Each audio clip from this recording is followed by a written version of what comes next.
Nemelili nagabi kwa fobala onye nezuzo nina metwa kwa la jadu na yo onye nezuzo akwa kuko bia ma akwa gazi abulanu onye nezuzo idukonye ajonu ebe kunamo onye nezuzo idukonye ego yibo dukwanu ma onye nezuzo idukonye orozi mmadu iji ibe firi isi onye nezuzo idukonye ndozuzo atulufu benuso onye nezuzo idukonye umatulufu epofia onye nezuzo idukonye manke amaghị nke ndị ọzọ onye nezuzo idukonye ejiri m n'obu n'ọfọ onye nezuzo idukonye ndị ọcha bịala n'isi ojii onye nezuzo idukonye isi ọgbụ ebe ka ọ ka na-atọ onye nezuzo idukonye ka ọ ya bụ ọkwa na ntọ ma n'imo onye nezuzo idukonye ọtụ iri ụgbọ na ngene n'onwere bụ n'obi onye nezuzo idukonye ọ bụ ịtọ abụ ndị ozi ọma na ndị afịa onye nezuzo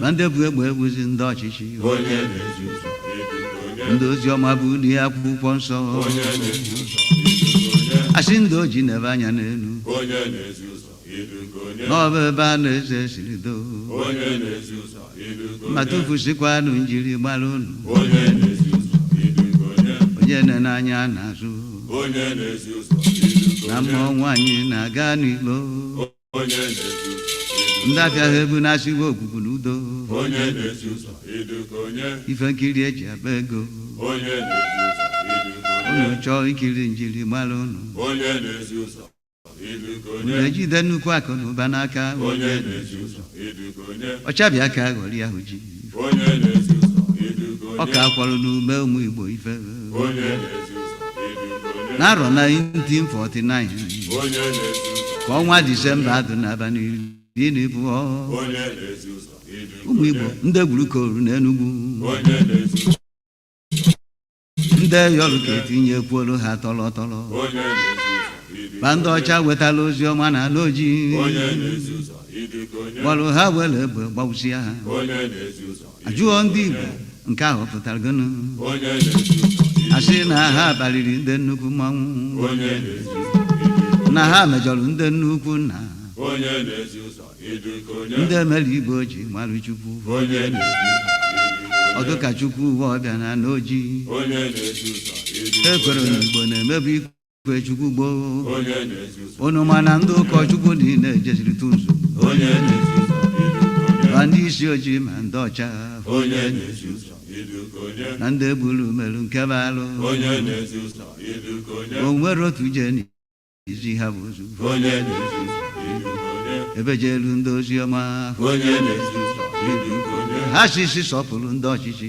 onye nezuzo idukonye ọdụka ebe kuru ndị ọchịchị onye nezuzo idukonye ha jụwa na-ekwelu n'ife otu na-ekwu onye nezuzo idukonye otu ha na-ekwu bụkwa ndị afịa onye nezuzo idukonye ndị na-eji ụbana nwere efi onye nezuzo idukonye ndị bụ akwụkwọ nsọ n'aka nri onye nezuzo idukonye jide mgbele oru n'aka ekpe onye nezuzo idukonye na-afakọsị ụgbọ oru ka ngwa afịa onye nezuzo ndị nwe ọnụ ụgbọ atụnyere ụgbọ azụ na mmiri onye nezuzo idukonye Igbo ji onwe ha emere ife ọchị onye nezuzo idukonye were na ile ego eze ọnụ onye nezuzo idukonye ime amala aka okwu Chukwu onye nezuzo idukonye sọ Chukwu ma onye ụka onye nezuzo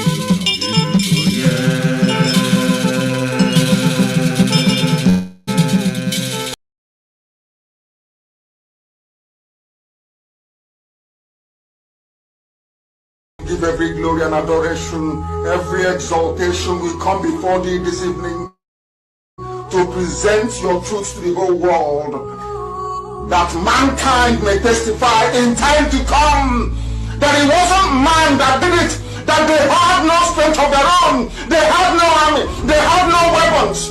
All they had was the gospel of truth and of redemption. And behold, because their hearts and their minds were clean, because the Almighty found them unblemished, that was why they were blessed, and everything they asked for came to pass. That was why this same generation, this very IPOB shall endure, for flesh cannot be mortalized, but the truth prevail. And upon that very promise do we pray this evening, because your words are yea and amen. People wonder, how come you loved David so much? Man couldn't understand that David knew how to ask thee for anything that he wants. There was nothing that David ever asked for that he didn't give to him. That same secret is what we have.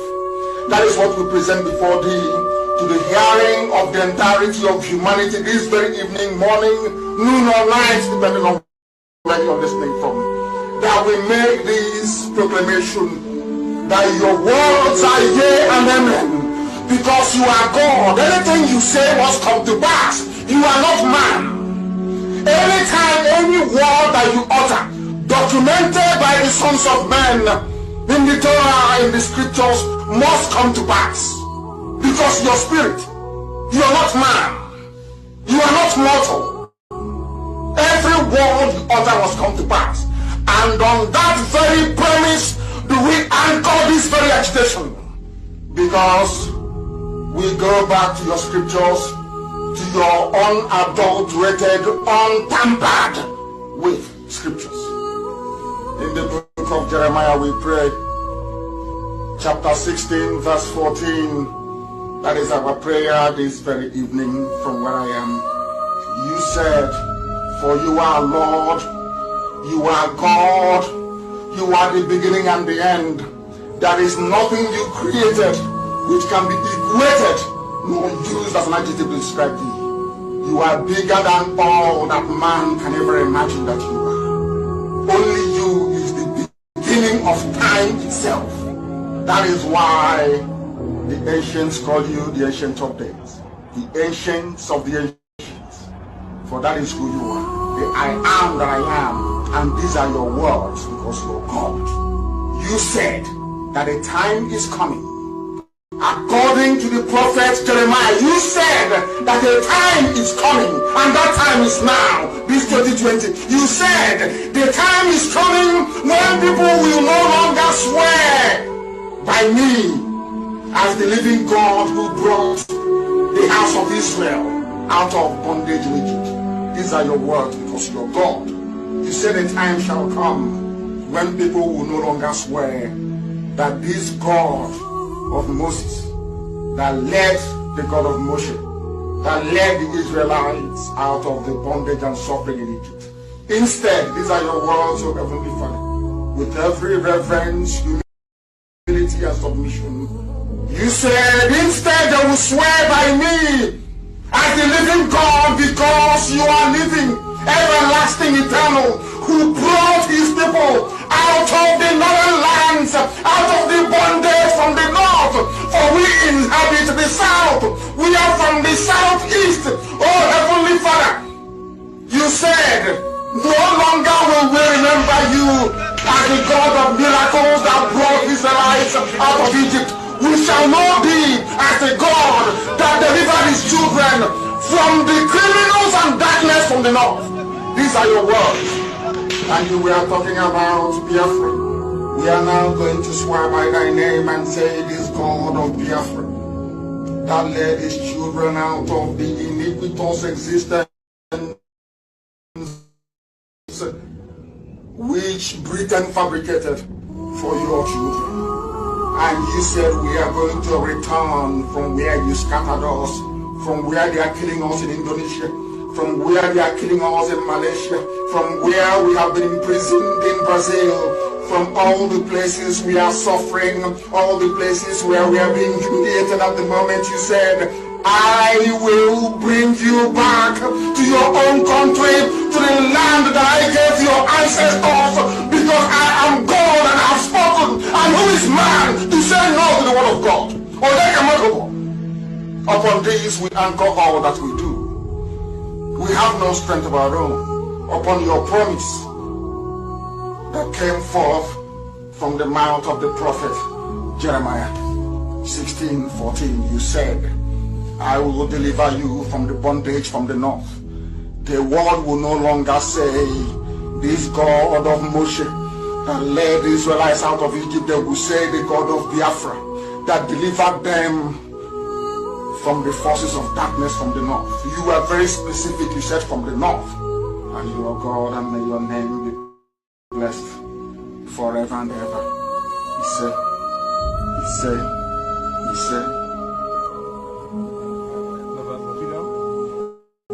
Abiobi, Abiobi,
IPOB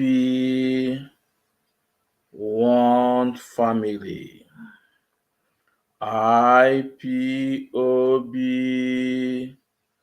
One Family.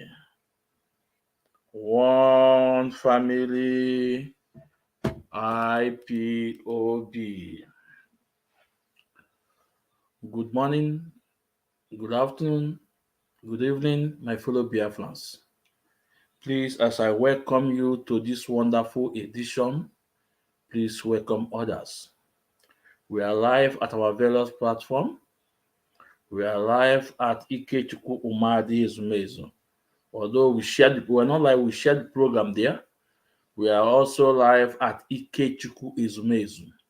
Please, if you are not following me in this page, though there's a lot of fight in fight and external fight, also Facebook fighting this page. Please, we will not let them to win. To win the battle, we must preach the gospel. So as soon as you come in, hit up the like button and share. If you are following me on Ikechukwu Ezumezu. We're also live at Maazi Ezumezu Nwekwensu. This page is very important to us. Let's build this page. I think we are 140 people. We are not doing great. Please let's build that page. It's very important. And we are live at our own YouTube. YouTube is doing wonderful. I must be honest with you. We are more than 80 people in YouTube. This is wonderful. YouTube, where we have only 2 people, 3 people. Because people are seeing what we are saying. The truth must be told. No, please, those that follow me on YouTube, I dug my cap for you. I say thank you so much. And if you are not following me on YouTube, please go and follow me on YouTube. It's very important. Very soon we are going to take our gospel to TikTok and Instagram and X handle, but it's just a gradual process. So, my wonderful people, I welcome you people. Please share this program to your various platforms, to your WhatsApp group it belongs to. Is very important. Very, very important. You can see the today's topic. You can see the today's topic. I can bring the flyer again. You can see the today's topic. We have 3 things to talk about today. 3 important things to talk about today. Mazi Nnamdi Kanu is fighting for freedom of every Nigerian, not only Biafra. Why others are not talking of their freedom? The interest of the Westerner in Nigeria and in Africa.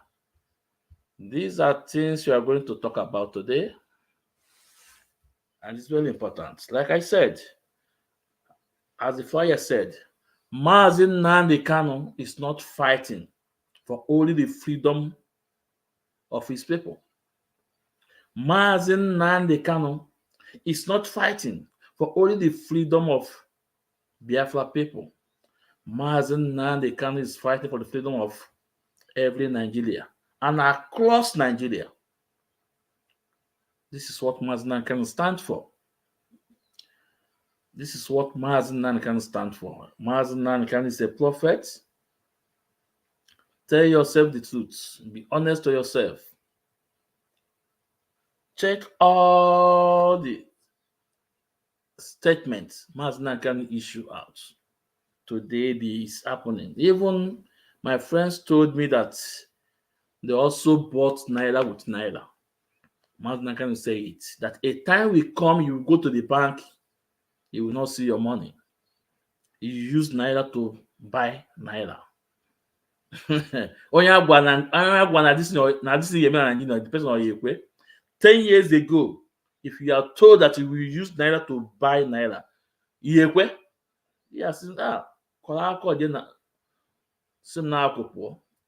but today, every single statement of Mazi Nnamdi Kanu have come to pass, except one.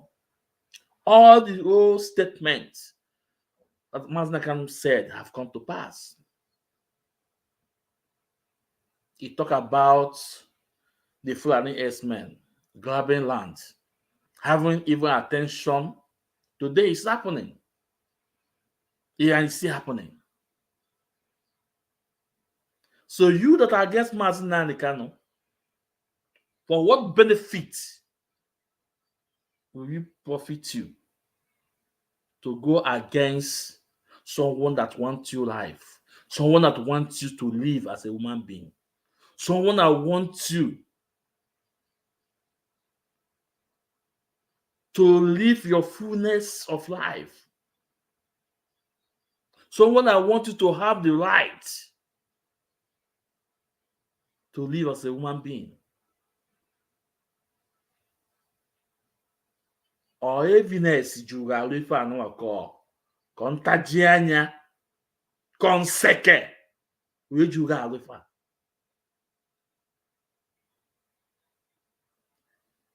Anybody that is against Mazi Nnamdi Kanu should be ashamed of himself. Anybody that is against Mazi Nnamdi Kanu should be ashamed of himself. Because look by your side. You will see that the Mazinan Khan is talking of. It's happening by your side. Look around you. That Mazinan Khan is agitating for is happening around you. All that Mazinan Khan is fighting for is happening around you.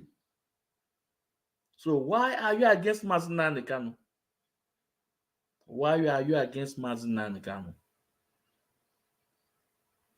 It is obvious that Nigeria government don't want anything peace.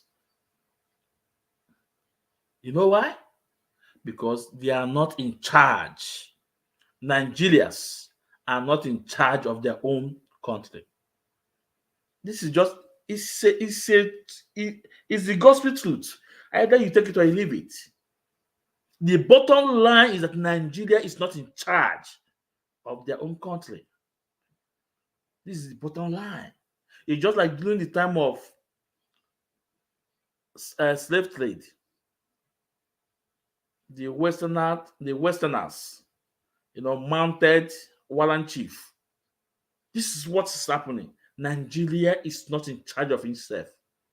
Few people are controlling Nigeria with the help of the Westerners. This is what is going on today. Modern day slavery. I can remember that year Mazinan Khan went to America and asked them, World Igbo Congress, to buy weapons for him to protect his own people. To buy weapons for him to protect his own people. And guess what? So many of them come against him. So many of them come against him. So many of them speak ill about that. But today, what's happening? Today, somebody like Femi Ferreira, senior advocate, is advocating for Nigeria to have its own weapon. Today, people are advocating for Nigerians to have their own weapon to protect themselves. But this is what Mazinan Khan saw in so many years ago, and went to his people in America and asked them that they need firearms to protect their own land, their own people. They need the firearm to protect their own mothers, fathers, sisters, uncles. What is happening today? And I'm asking, what is happening today? Okwu onye amụma.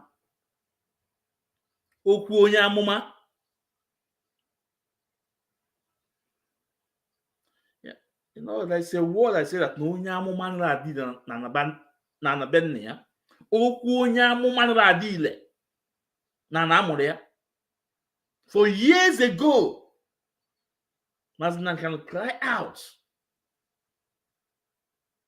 And that is why when these men failed him, when the governors, the politicians, the elites failed to hear what he's saying, he went on just because he had the love of his people.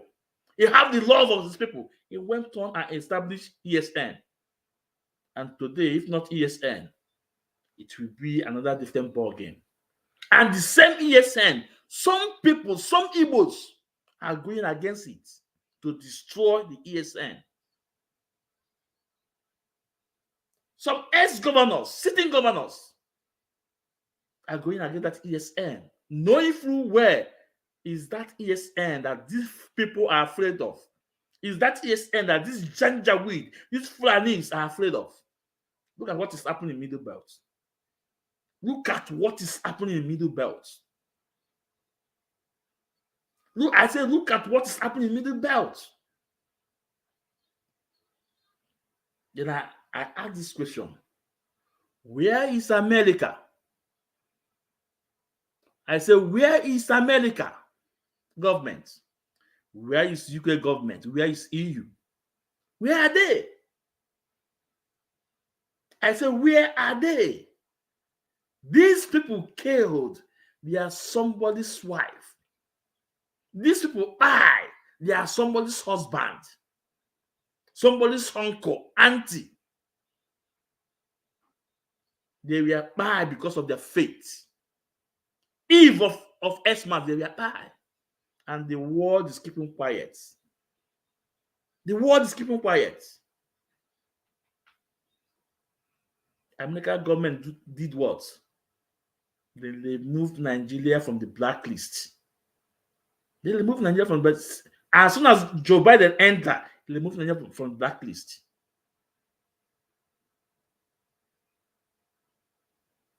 The aim of those people is about the land, not about the people. Either you take it or not. This is just the fact. The aim of those Westerners is about the land. The land kind of interested. They are interested in the land, not about the people.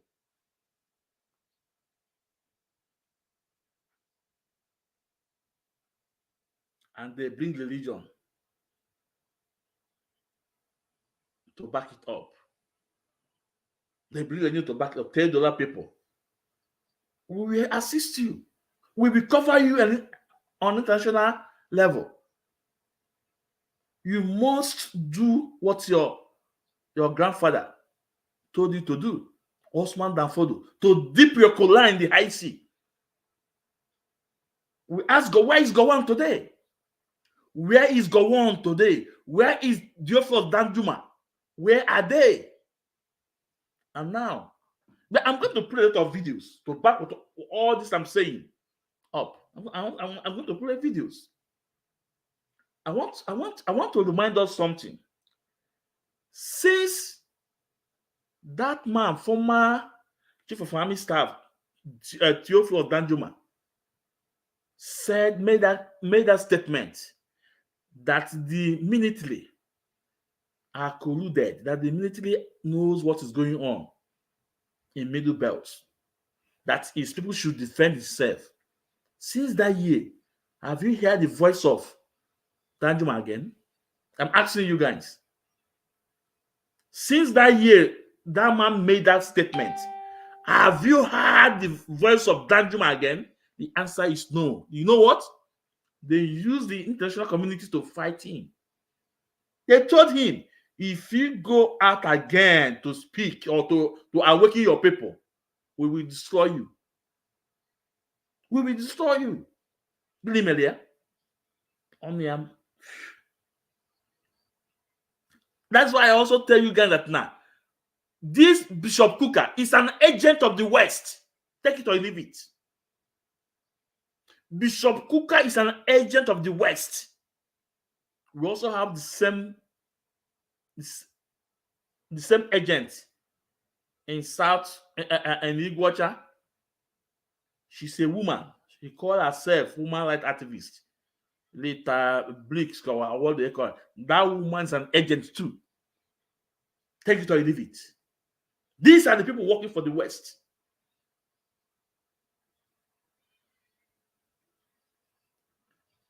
I ask you, my people, do you know numbers of people that they buy last month?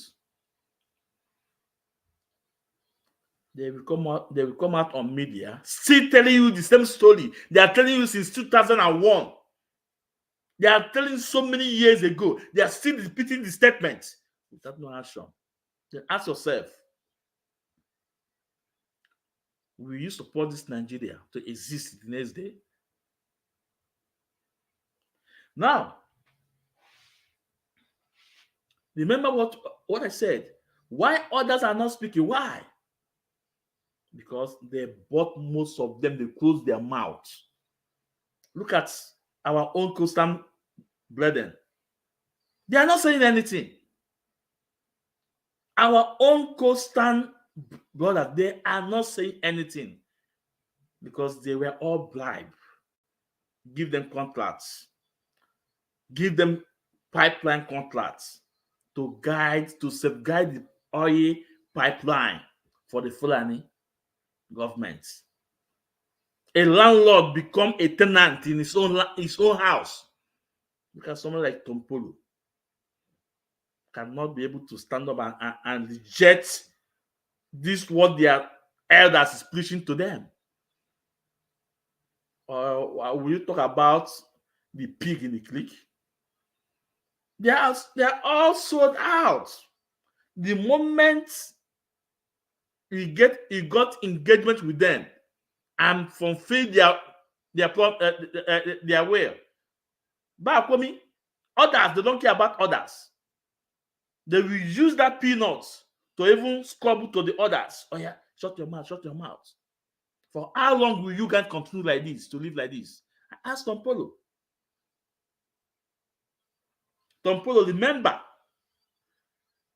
when Buhari entered power, the moment he entered power, he declared he wanted all your resources, all your bank accounts. He went underground. That did not teach you a lesson. That the best thing is to fight for the freedom of your people. The best thing is to fight for the freedom of your people once and for all. P.K. Clark is their puppet. Sometimes they cry that they maltreated him bad. When they feel his pocket, he laugh with them. The other time he was talking about the state that make Niger Delta, that others should not be included. Is it the right thing to do now? Is it the most important thing? Your people are dying in poverty. Your people are dying in poverty. No good roads, no hospital, no infrastructure, no job.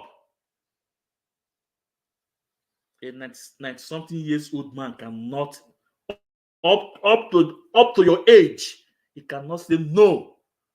My people must be free before I join my ancestors. He can't do that.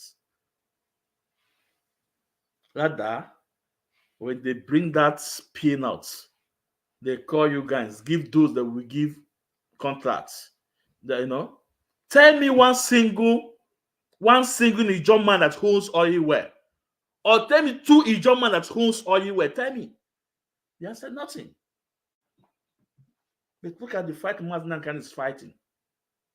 Mazi Nnamdi Kanu is fighting this fight that every ethnicity, every tribe, you will use your language to write your constitution. That you will govern your own land. You will take absolutely control of your resources. This is the fight Mazi Nnamdi Kanu is fighting. Not for him, for everybody. But you guys refuse to rise up, to join him. Rather, you will be saying, some of the youth will be saying that Mazi Nnamdi Kanu is not discussing it with them. Who told you? Go and meet your elders. Mazi Nnamdi Kanu have went to them. I've went to them. All of them. But they rejected because they have sold their hand in nasty somethings. They have eaten with the devil. Their hands are not clean.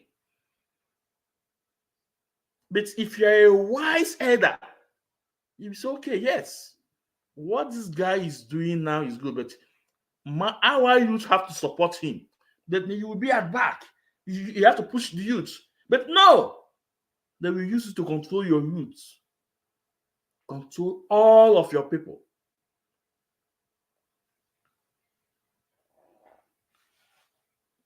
This, our brother in the South, you guys have to wake up, because if you don't wake up and we, your brothers, cry, it will not be well with you people. You can see what is happening in Benue State. You remember what they used Benue State to do to us. But you can see what is happening to them today. In as much that we are not happy what's going on today, because we have forgiven them. You think Mazi Nnamdi Kanu is fighting. It's for his own. It's for him alone. It's for everybody. Now, I want you to listen why these people are not talking, including all those Igbo elites. I want you to listen from our leader, Mazna Nkanu. Nigeria must be one. Had Nigerians gotten together to say they want to be part of this useless contraption, that's entirely their business. I'm a Democrat, I've subscribed to it. But have you asked yourself this question? Why is it that all those asking you to remain in one Nigeria has something to gain from Nigeria, or they have benefited in the past? Nothing more, nothing less.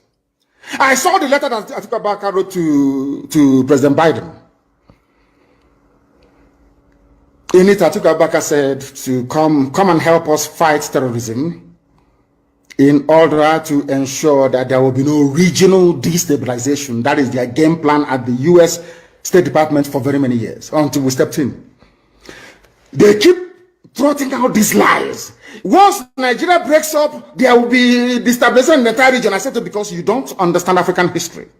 Most of these people are not educated. When I say, they say I'm insulting them. No, I'm not insulting you. Most of you are not educated. In Africa, we are tribal creatures in Africa. In Africa, we are tribal creatures in Africa. We always go back to our village where we were born, where our umbilical cord, how long, where it was buried. That's where we come from. That is why every Christmas, Easter, New Year festival, or August meeting, you see us migrating back to where we come from. And I keep saying these things to Africans, they don't understand it. They don't understand it. Everywhere in Africa during Christmas, if you like, be in South Africa, if you like, let it be in Kenya, you let it be in Rwanda, everybody from the capital goes to the village. If you go to Accra, the same thing happens. This past Christmas, if you like, go to Cotonou, go to Yaoundé in Cameroon. Everybody living in the capital cities of Africa, they go back to their villages. They go back to their tribes where they come from. Do they do that in the Western world? During Christmas, these people migrating from, oh, I come from Florida, I'm going to Florida. No, you don't. Because people come from where they are born. We come from where our ancestors were born. That is the difference between black people in Africa and those from Europe and other parts of the world. We come from, so if you ask somebody, where do you come from? He or she will mention their village. That is what makes us Africans. Very, very unique. If you destroy that, you're finished as a people. In Africa, we are tribal. First and foremost, we belong to our tribe where we come from. That is why our people need to appreciate this. Very, very critical. That Africa is restructured to recognize where people come from. All these artificial creations by Europeans, Nigeria, this and that, all that rubbish. That is why you can never ever make any progress for the next 6 billion years. You can never ever make any progress in the zoo. Why is it, if we are not tribal, why would the whole presidency come out, Fulani presidency come out and say, we are defending Fulani headsmen? A presidency of the whole of Nigeria, so to speak. It is because by instinct, we are tribal beings in Africa. That is why Nigeria is unsustainable. That is why the man from Ishekiri has to vote to say, this is where I want to belong to. That is why referendum is the only way forward. That is why Africa is poor. Africans must recognize that this is who we are. You cannot live in Lagos if you're an Igbo man. During Christmas, you start traveling to Sokoto. It's impossible. You must go to Igbo land.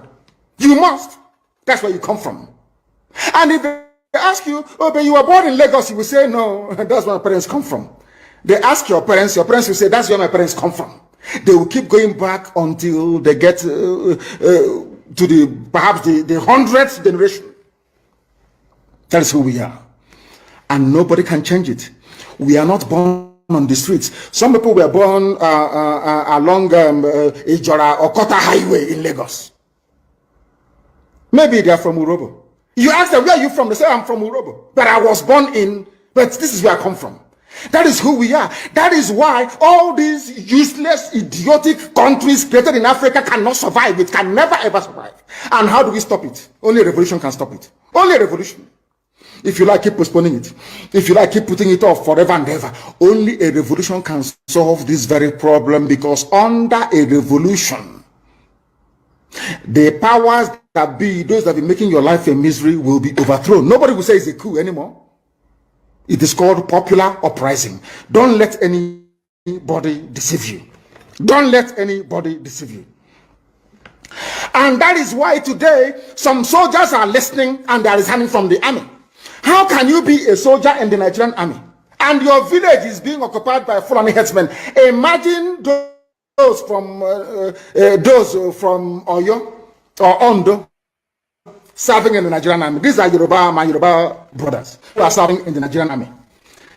You are from Yoruba, you are serving in the Nigerian army, doing one Nigeria.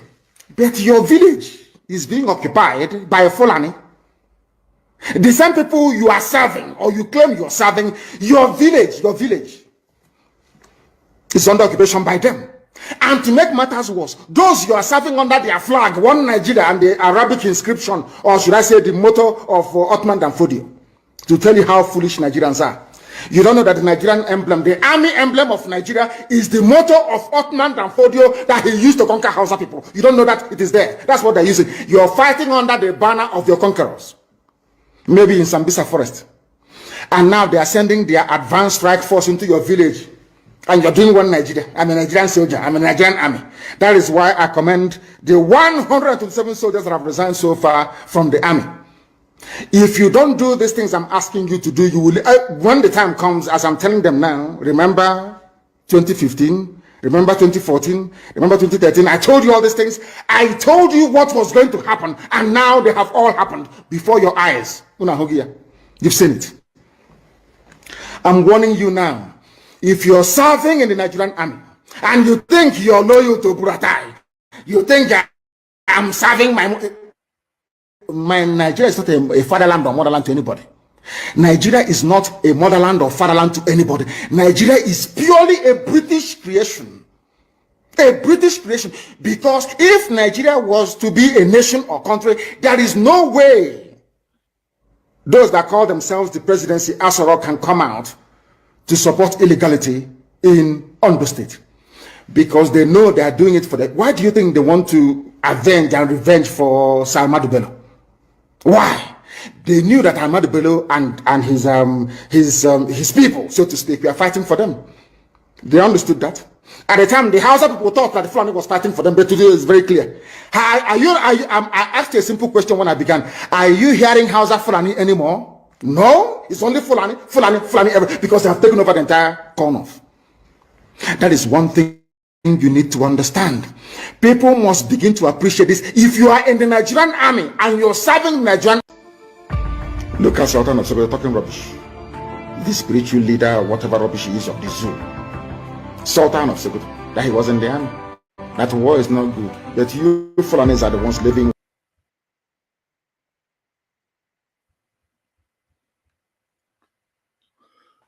So,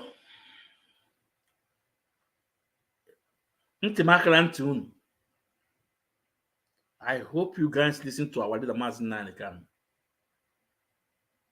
I hope you guys listen to Mazin Nanikano. Now, let me bring up some video now. Let me bring up some video. What's happening in Middle Belt? It's very important.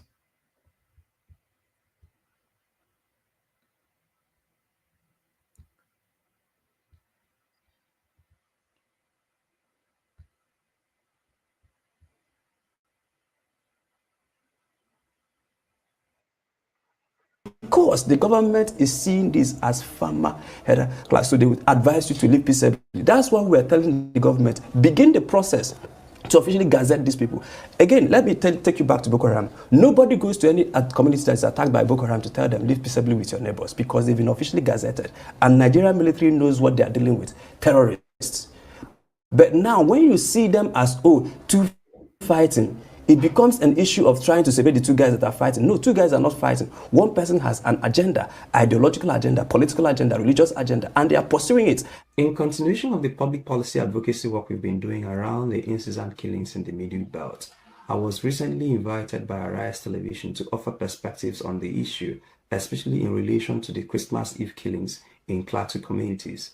I have accepted a few portions of the interview for your viewing purposes. And I'll encourage you to watch and also share this on your platforms until it gets to government actors, especially governments, subnational governments in those affected communities, to see that what they are dealing with is not true fighting, but an act of terror. And they begin to prosecute it as terror, including the ideas we impaneled during the program, or recommending to them that they should begin the process of officially gazetting and declaring this as an act of terror. So please take a listen and let me know what you think at the end of the program. And moreover, you can watch the full segment of the interview on Arise TV's official YouTube handle. What I've tried to share with you.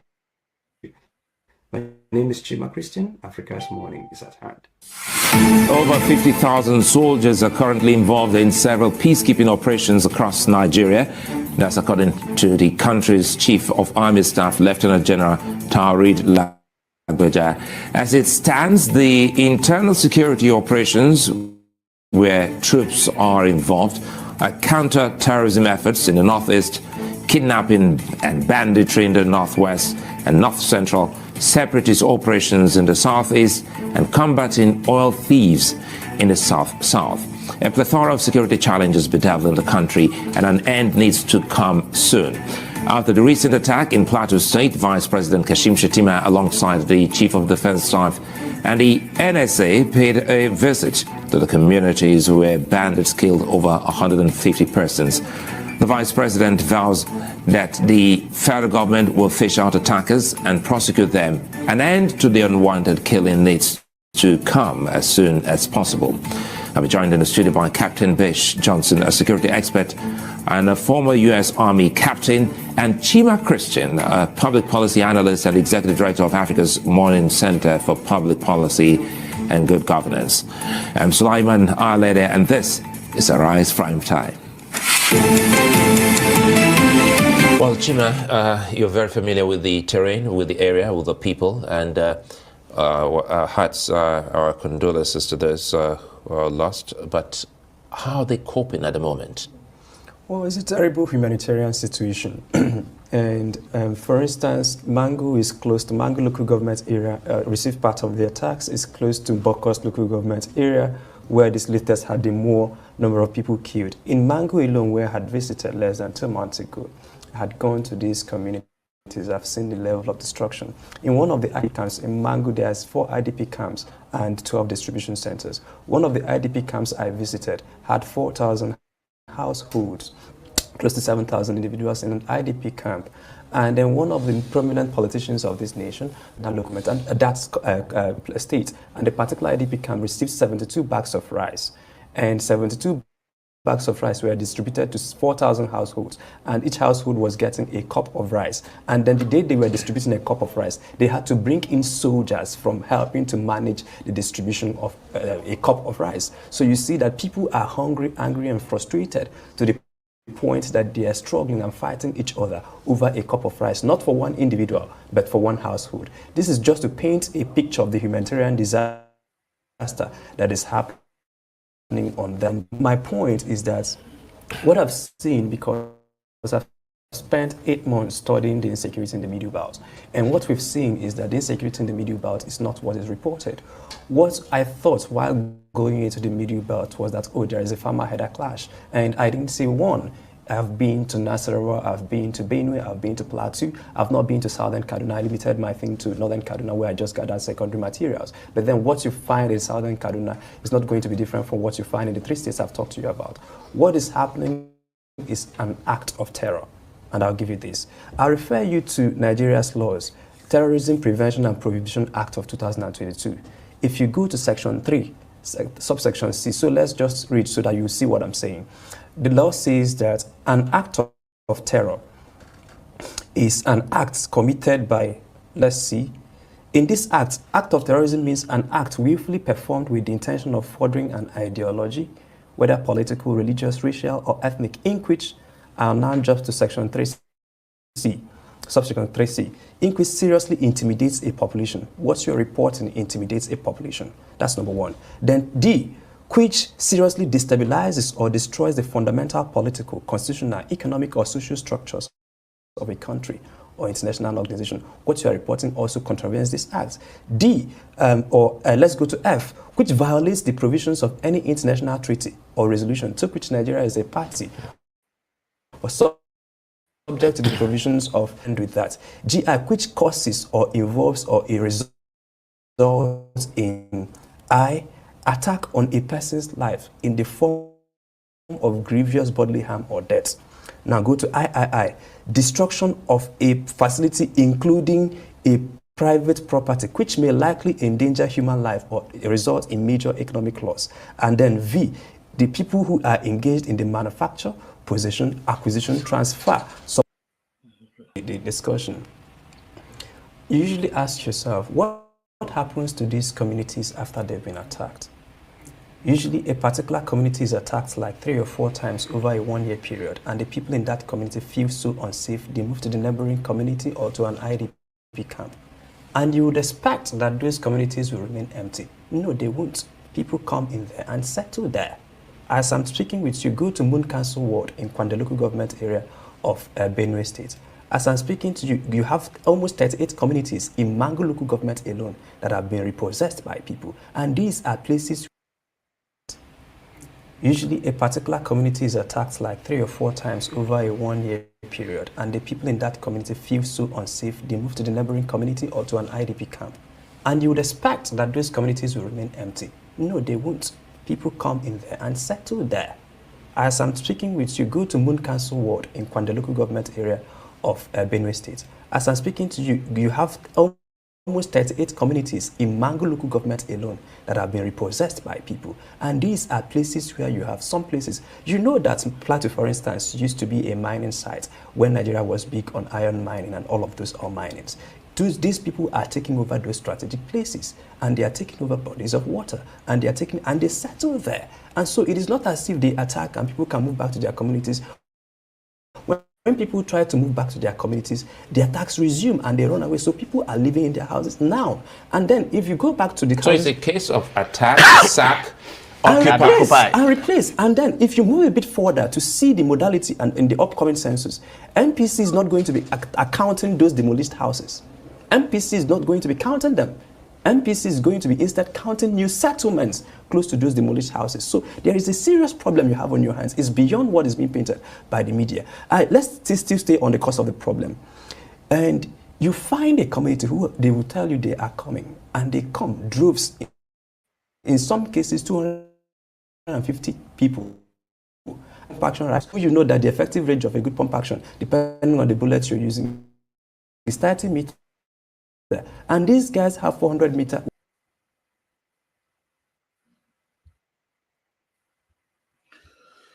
Yeah, I'm sorry, the network is not so good. My network, but the weather here is so bad. So weather here is so bad. The snow is too much. So, but you can hear from the journalists or from the analyzer, saying the what media is saying is more than what they are painting. That these people come, they start the village, they buy those that they will buy, the place they take over. And most of the place they attack, they have mineral resources. The waterways, they have taken over the waterways. Then ask yourself, is it not land grabber? Ask yourself, is it not what Mazi Nnamdi Kanu is crying? Is it not what Mazi Nnamdi Kanu is crying? And people say that he's bringing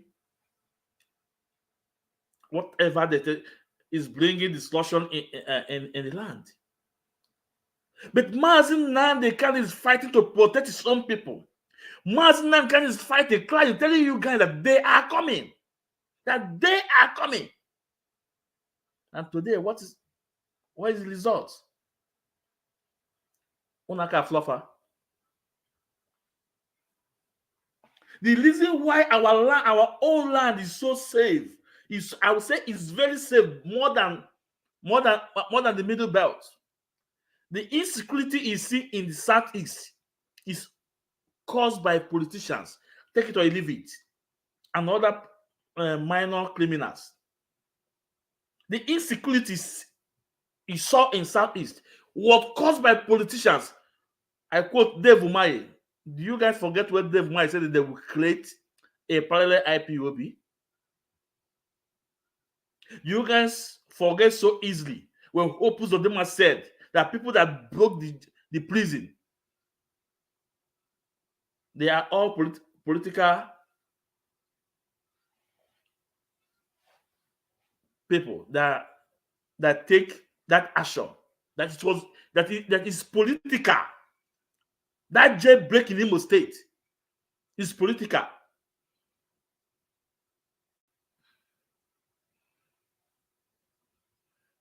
How about recently when all the old sitting governors sit down and vindicate Mazi Nnamdi Kanu that is not any way connected to what is happening in Southeast? They know what you see in Southeast is political. Politicians. Go and listen to Agu Otuaka, Labour Party candidate in Imo State, governorship election. Go and listen to him.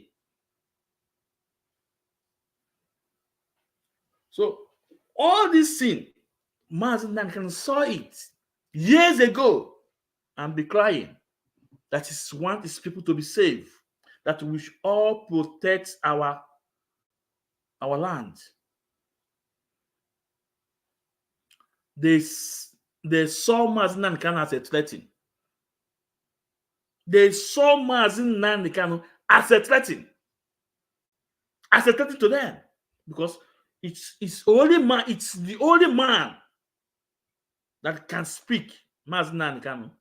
Mazi Nnamdi Kanu is the only man that can withstand this man.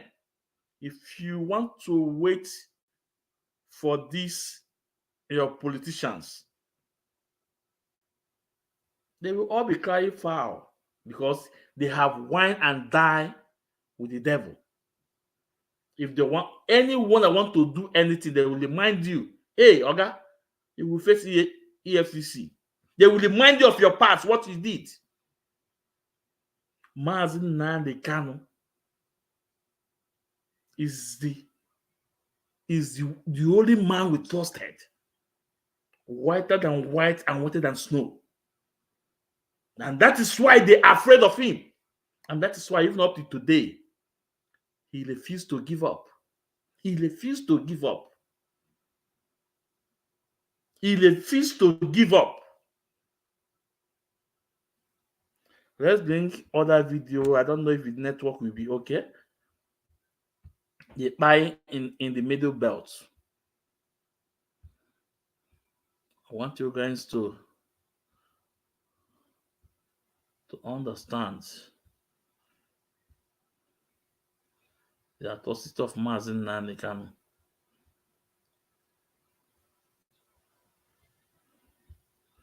Let's listen.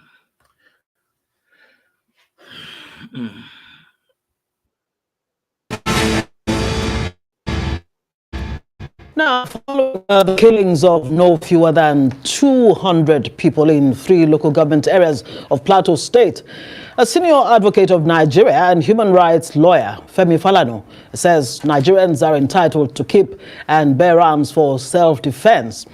Falana, who spoke during a television interview, claimed that the Chief of Army Staff, Lieutenant General Taoreed Lagbaja, had taken the wrong stand on Nigerians carrying guns. Lieutenant General Lagbaja had, after the Christmas Eve attacks on several villages in Plateau State, said Nigerians had no constitutional right to own and bear arms. He said this in reaction to a warning by the Plateau State governor. They are all in it. You can see Chief Femi Falana, the senior advocate, is crying for Nigeria to bear arms. What Mazi Nnamdi Kanu is fighting, said that he wants arms to protect his people. And they went to Kenya to kidnap him. They are the one crying now. And even the Chief of Defense Staff, the Army Staff, go against what Falana is suggesting. Say no, because they have that evil intention, because they know if the arm, if individual have the right to have arms, all those things will stop. But no, they don't want. They want what their grandfather said to them. They want to implement it. They want to dip Kola in the high sea. But Mazi Nnamdi Kanu told you guys then that he needs weapon to protect his own people. Today, senior advocate is calling on the same thing. Let's repeat it. Let's take it back. It's very important. After the Christmas Eve attacks on several villages in Plateau State, it said Nigerians had no constitutional right to own and bear arms. You claimed that the Chief of Army Staff of Plateau State, a senior advocate of Nigeria and human rights lawyer, Femi Falana, says Nigerians are entitled to keep and bear arms for self-defense. Falana, who spoke during a television interview, are entitled to keep and bear arms for self-defense. Falana, who spoke, are entitled to keep and bear arms for self-defense. Falana.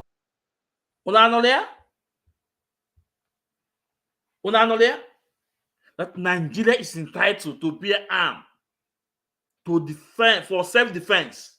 This is what was Mazi Nnamdi Kanu cried for so many years ago. Went to America, went to Igbo Congress, telling them that he needs weapon for his people to protect himself. What Mazi Nnamdi Kanu saw years ago, today, Falana have seen the truth Mazi Nnamdi Kanu is preaching. And he was advocating for Nigeria to bear arms for self-defense. What Mazi Nnamdi Kanu is fighting for, what Mazi Nnamdi Kanu is standing for. They want to kidnap him. Now, let's listen to the Nigeria Chief of Defense Staff. Who spoke during a television interview, claimed that the Chief of Army Staff, Lieutenant General Taoreed Lagbaja, had taken the wrong stand on Nigerians carrying guns. Lieutenant General Lagbaja had, after the Christmas Eve attacks on several villages in Plateau State, it said Nigerians had no constitutional right to own and bear arms. He said this in reality. You can hear him that Nigeria have no constitutional right to bear arms. They will not allow you to bear arms for you to defend yourself because they know what they are doing. They know exactly what they are doing. I'm here, man. But Mazi Nnamdi Kanu say no. That his people must be free. His land must be protected. He cannot step in our land to take 1 inch of our land. And they're all ganging up everything. It is time you guys free Mazi Nnamdi Kanu. You must free Mazi Nnamdi Kanu because he's fighting for justice. He's fighting for freedom of his people. This is what Mazi Nnamdi Kanu is fighting for. Let's continue listening to this video. Reaction to a warning by the Plateau State governor that further attacks could lead to his people taking up arms. Well, to further examine this issue, I have joining me in the studio security expert Mike Ejiofor.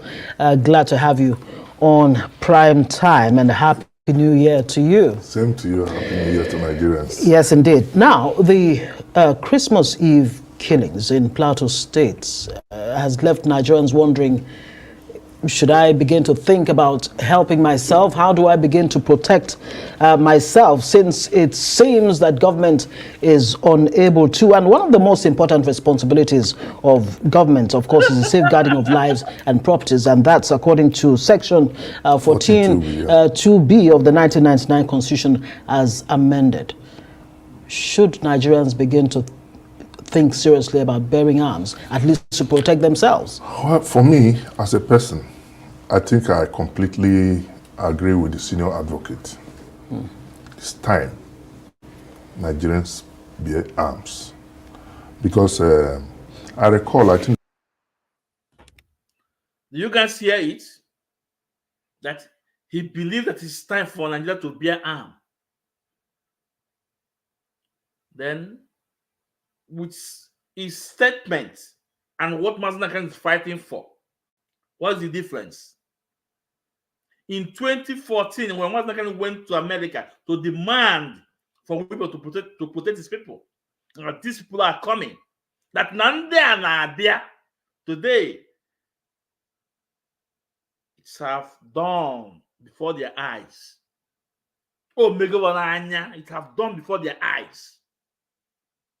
But still yet, Nigerians, because they are not a perfect human being. You will see the way he will be dancing, he will be painting the issue.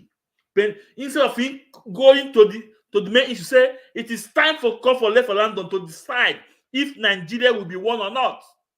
He refused to do that. Let's listen to him.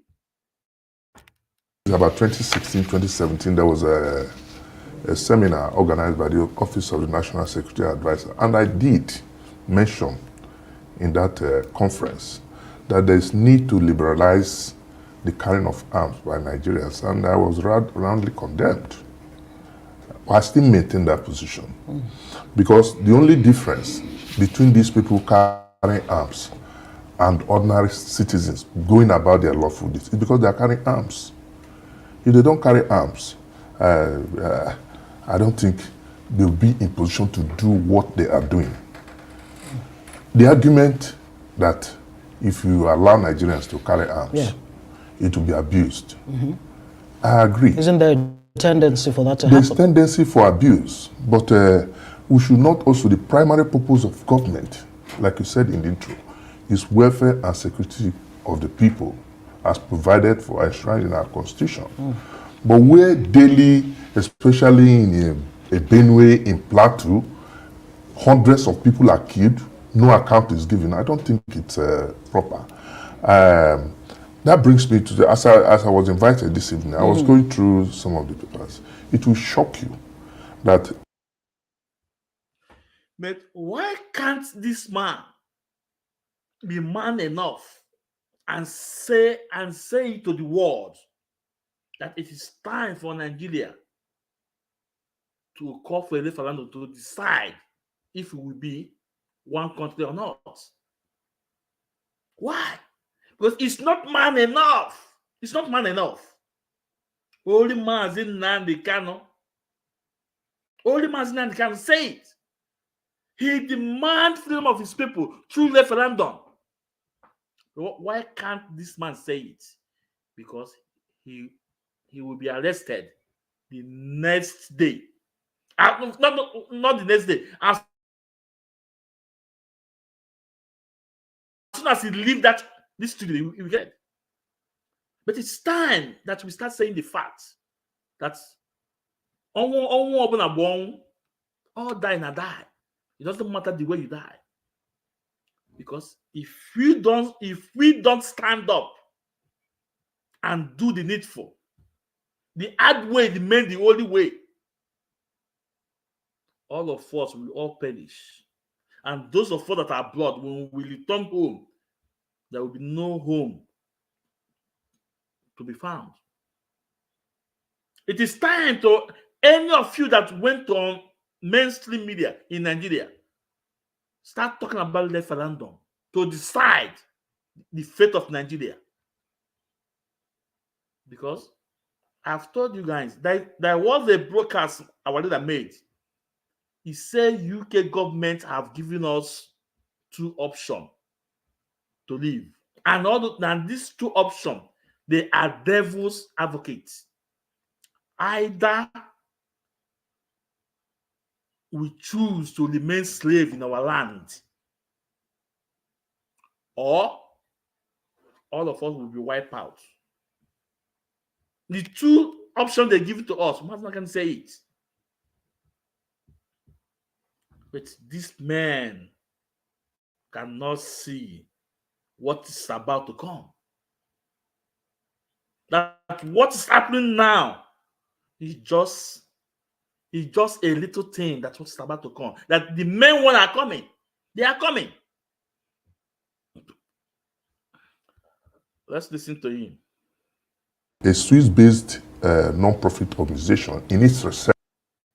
I mean, what's the defend oneself? The Nigerian constitution actually guarantees that right. And one of the arguments made by respected Femi Falana is that, look, this right to self-defense covers whatever means that you want to, deploy in protecting yourself. But let me paint a picture of what the situation is in a country where you have the constitutional right to bear arms, talking about the United States. Yes. In 2023 alone in the US, over 40,000 people were killed in gun violence in December. Yes. This report came out in December.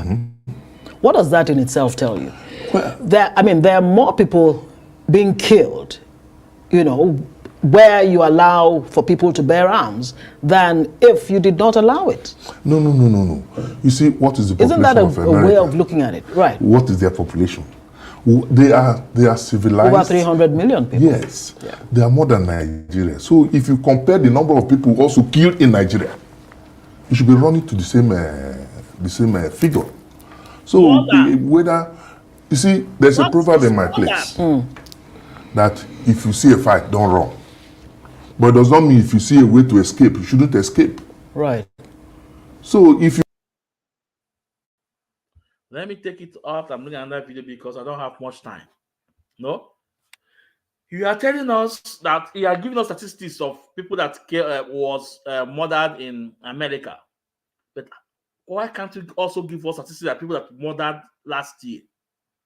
Are they not above 40,000 people? Are they not above 40,000? You will think that you are safe at that studio. When they finish with Mr. A, they will get to Mr. B. After Mr. B, they will go to Mr. C. After Mr. C, they will go to Mr. D. Gradually, the middle belt are facing it today because they are in the first group. Okay, let me bring another. I'm sorry, you guys, because I don't know how to paint issues. I'm not a broadcaster, but I believe you understand what I'm saying. That's all.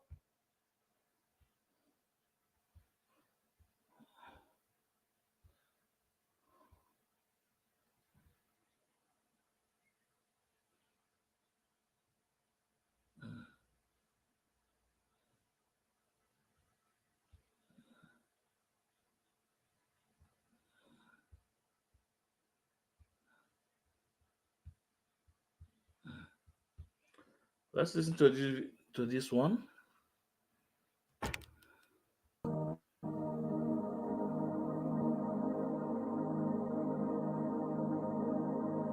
The true story is the Fulani people on the 24th of December, around 7:30 or 7:45.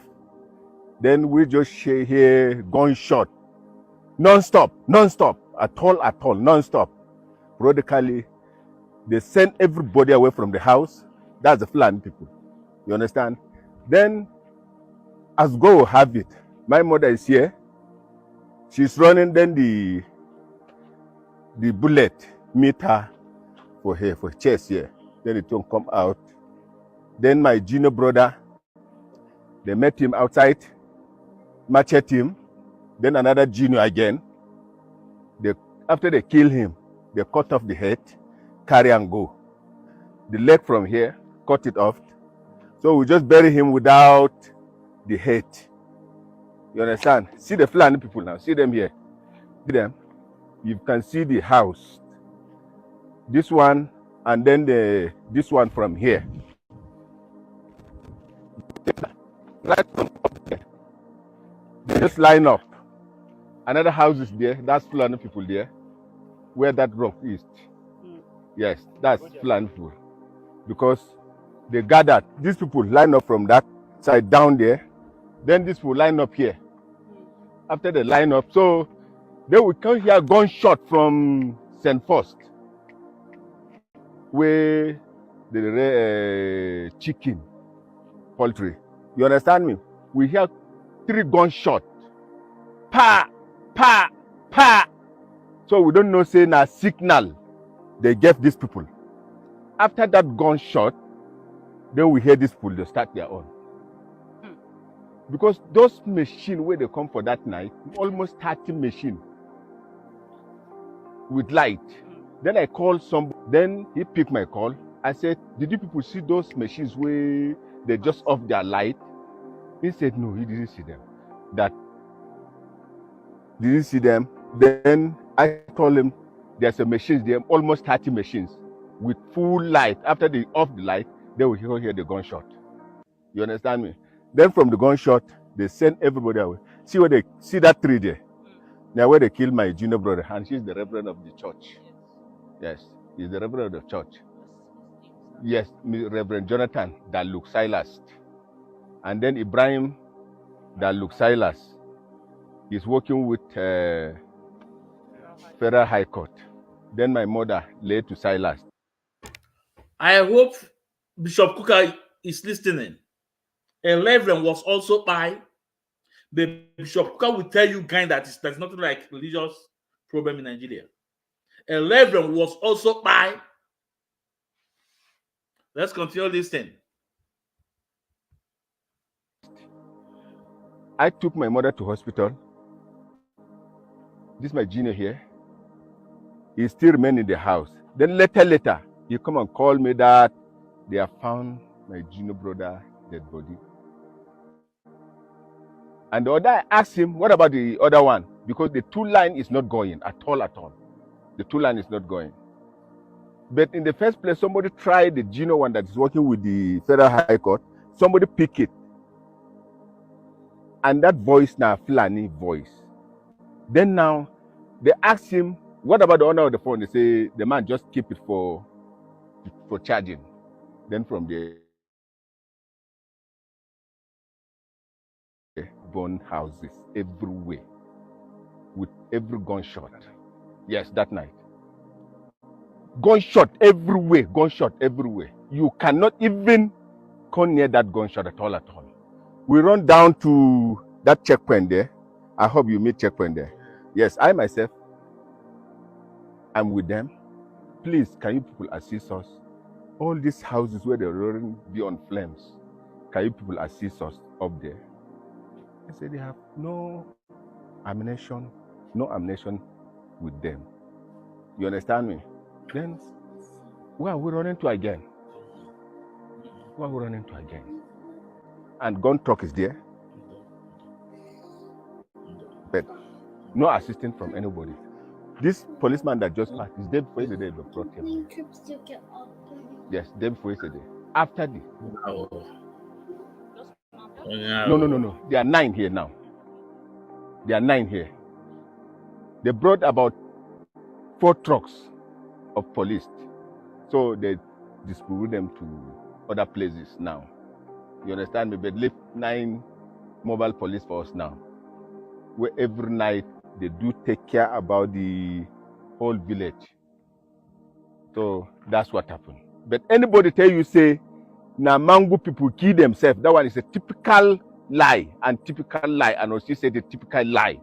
All this is happening in this place is Fulani, because right from day one, they do kill us one. When they kill one today, they will sit down, after 2-3 months, they will kill one again. When they kill another one, they will sit down, they'll come kill 2 again. So now they don't already block us. There's a tin mining something here, after these houses here. You understand? After the houses, there's a tin mining something where at least our women and then the youth, they do find it so that for their livelihood. You understand me? They pursue them there. There's no way we will go outside to look for anything again. And when God gave us the either corn or Irish potato, when we sell it, they will come for us, say, Kawakudi, muzo karbon kudi, but I'm kashe kuyoba. They will say, bring money. We will not kill you people today. Give us money, we just come for money. We come for money, so give us the money. Then they'll block road again, the main road. Yes, they'll block the main road. Even this one that just happened, they back plenty tires when I'm put fire on the, yes. Let me take it out because even on our Babananti. You can hear what the man said. At times they will come to extort money from them, from what they sell from the products. They will say, give us the money today, we will not buy you people today. So that means their life is on their hands, on the Fulanis terrorists, on their hands. Any day they like, they come and take their life out. Any day they like, they come and take their life. And this is happening in a country that is over 200 something million people. A country that have soldiers, air force, military, police, civil defense, name them. And people are not safe in their own land. You that are in your comfort zone, this event, this thing that occurred to these people may be so soft before you because okay, now. But when they finish with them, they are coming after you. This is just it. This is just it. It's just the plan. When they finish dealing with those people, they are coming after you. Then I'm asking you, what are you doing to prevent these people from coming? What are you doing to prevent these people from coming? The politicians, the Igbo politicians, the elites, the governors, since you guys have eat with the devil, have eat and wine with the devil, you cannot be able to stand up to say things the way it is. It is. Go and bring out Mazi Nnamdi Kanu out. Mazi Nnamdi Kanu is the only man. Go and bring Mazi Nnamdi Kanu out before Chineke akpụ n'ihu n'ọkụ. Now, let's see if we can bring another video.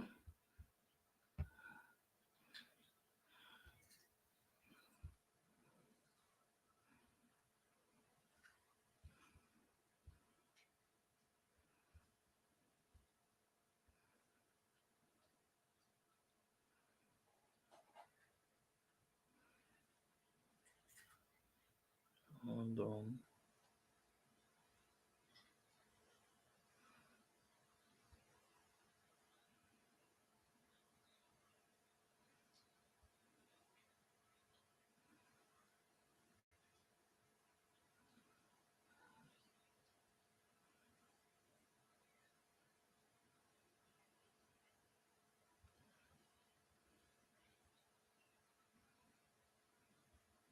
Hold on.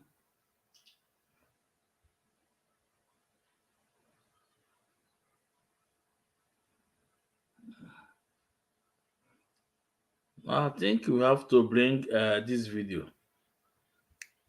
We have to bring this video up. The Iwanyanwu and Co. The meeting they have in Lagos, and they target Igbo seeking for a protection in Nigeria. What an insult! What an insult! Who's who among the Igbos on a quiet evening here in Lagos. The 23 Aka Ikenga Awards and Christmas party, as it turned out, was a timely occasion for them to felicitate with one another, catch up on lost time, and address some of the most fundamental questions surrounding their lives and livelihoods in the context of today's corporate Nigeria. Cometh the man, cometh the moment. Senator Enyinaya Baribe is minority leader of the Nigerian Senate, and on this Igbo question has never pulled his punches. Let Nigeria not think that by suppressing the Igbo, that they are going forward.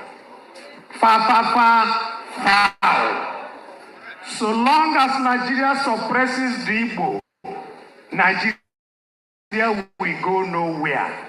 Because ndị Igbo na-atụ iluru na-asị onye ji mmadụ n'ala ji onwe ya n'ala. Ulo mamano olu meli where because ndi Igbo na-atụ iluru na-asị has never pulled his punches.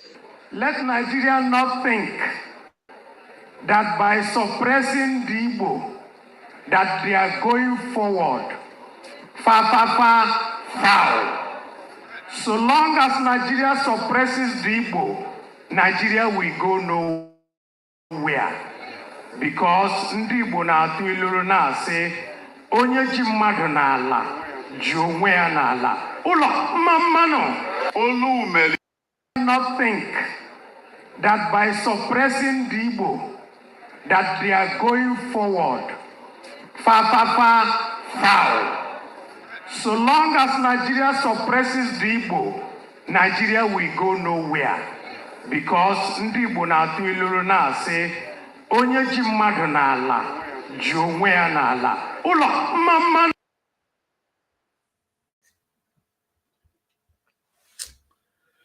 Hi! Onye mere anyị ife a bikonu? Onye mere anyị ife a bikonu? Ndị Igbo dịzị ka ndị Igbo ụzọ ụmụ nwaanyị a na-achịrị tinye ukwu akwa na abụọ. I don't want to play this video because only what Abalibe said that we even a little manante, a big fair nante. I don't want to play the rest of the video. What Iwanya will say and what other people say. What does it make? It make no meaning. It's meaningless to me, including even Abalibeku. It's meaningless to me. Let me ask these men that are in this meeting. Do you think this Fulani Caliphate, they care about Nigeria to grow? Do you think it's what they care? No, I'm asking. Al-Majun, Abalibe, Iwanyanwu, and the rest of them are Mungige. Do you think that Fulani S-Men or Sokoto Caliphate or these Fulanis, or what they care is to see Nigeria to excel? Do you think it's what they care? The answer is no. What they care is to Islamize. This is the bottom line. I don't know how to paint issues. What they care is to dip that Quran in the high sea.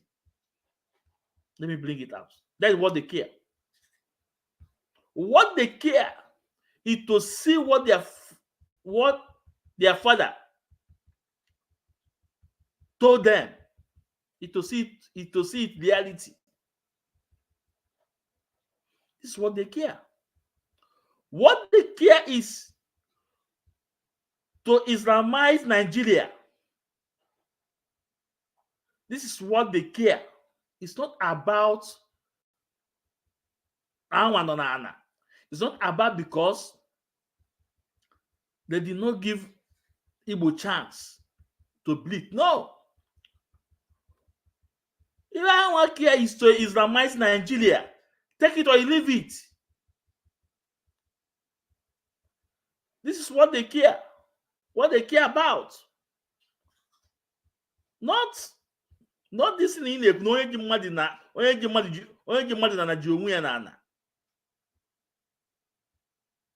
Nigeria government don't care about that.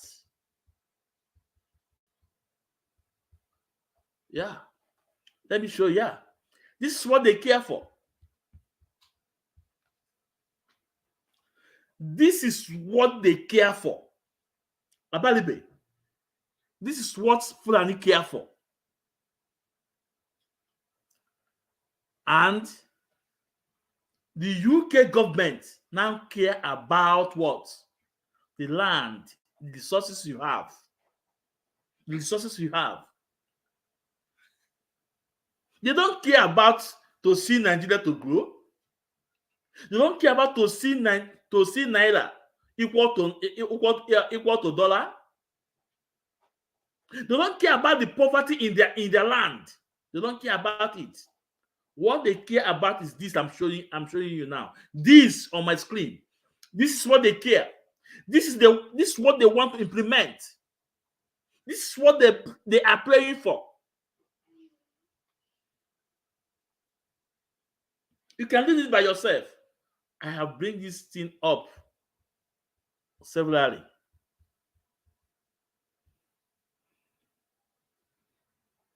So this is what they care for.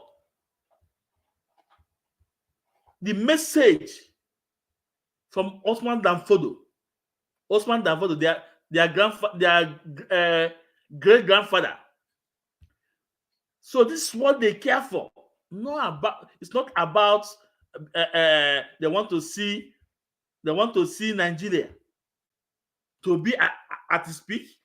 They want to see the glory, Nigeria glory up. No. All they care is the fulfillment of their great grandfather statement to dip Quran in the IC, to make sure that we don't have control over ourselves, to make sure we don't do ourselves, to make sure that Quran was deep in the IC.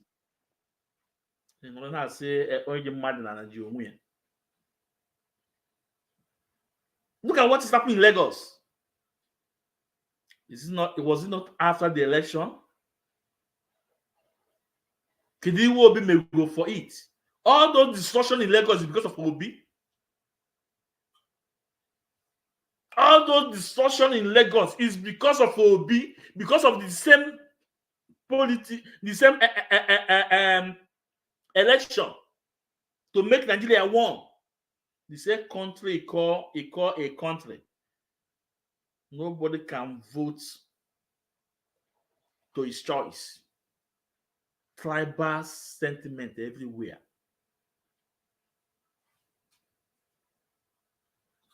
Because of Obi, look at what Igbo is facing. And what is that Obi doing? Nothing. That's why he said that Wike, that 200 houses he said that he have marked for demolition. Make sure Obi house is included. Also, his business is included. Make sure that place he built a mall or what? Make sure that place is destroyed. Because no mean I kept in Lagos everything. No, on them money. When you go makia. No na ako. Onye Jimada na Jiomuya. Fulani don't care about that. It is time you guys ask for referendum. It is time you guys speak up like a man. That it's time for us to go. Where is Nyanwodo? Nyanwodo said that if they refuse to give us Igbo presidency, that everybody will now support the struggle. Where is he? Kebono. Kedebono. Men have turned to be women. Look at Iwanyan. See that he have nothing to lose. Today, he wants something to lose. You are afraid to speak up. You are afraid to stand and speak like a man. Holy Mazin Nandi Kanu. Holy Mazin Nandi Kanu. That is speaking for freedom of his people. Look at houses in Lagos demolished. Nothing is working. And you want us to remain in the same country with you people. If after 50 years, Biafra did not die, do you think Biafra will be destroyed? No. Until we must have that our motherland, Biafra. We must restore that our motherland. We must.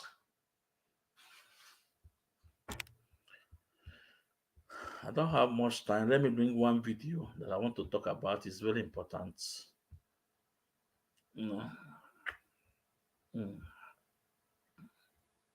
this TV news. Always they are always against Mazi Nnamdi Kanu. No. More naughty for the federal government. The House of Representatives ad hoc committee interfacing with relevant security agencies to reduce kidnapping, assassinations, and banditry in Abia communities has called for the release of Mazi Nnamdi Kanu. According to the committee, Kanu's release will serve as an incentive for the people in the southeast. Jide, President Bola Tinubu does not have any dog in this fight, but he inherited this problem. And if you want peace, you must reach an agreement with Nnamdi Kanu himself, with his agitation and everything, so that the federal government should reach an agreement. And if this man will be left off the hook, he should go and sin no more. But he must stop his agitation to carry out referendum or enemies to divide the country.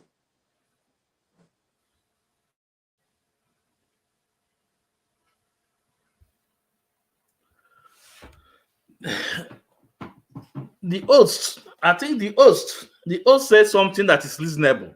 But this Jide is against enemy of Igbo people. This Jide is just trying to paint it. Is against enemy of Igbos. The same man they give title in Atinli. When Biafra come, all those titles they give all those people, we must surely withdraw it back. The host said, let them release Mazi Nnamdi Kanu, and he have to drop the struggle of Biafra. But the answer is no. Mazi Nnamdi Kanu is demanding freedom of his people through referendum. He said it. It was demanded through a referendum. This is what Mazi Nnamdi Kanu said. That you need a referendum to conduct. Let me repeat it again. Has called for the release of Mazi Nnamdi Kanu. According to the committee, Kanu's release will serve as an incentive for the people in the southeast.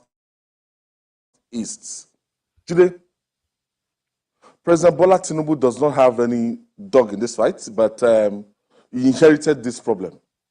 And if you want peace, you must reach an agreement with Nnamdi Kanu himself, with his agitation and everything, so that the federal government should reach an agreement. And if this man will be left off the hook, he should go and sin no more, but he must stop his agitation to carry out referendum or enemies to divide the country.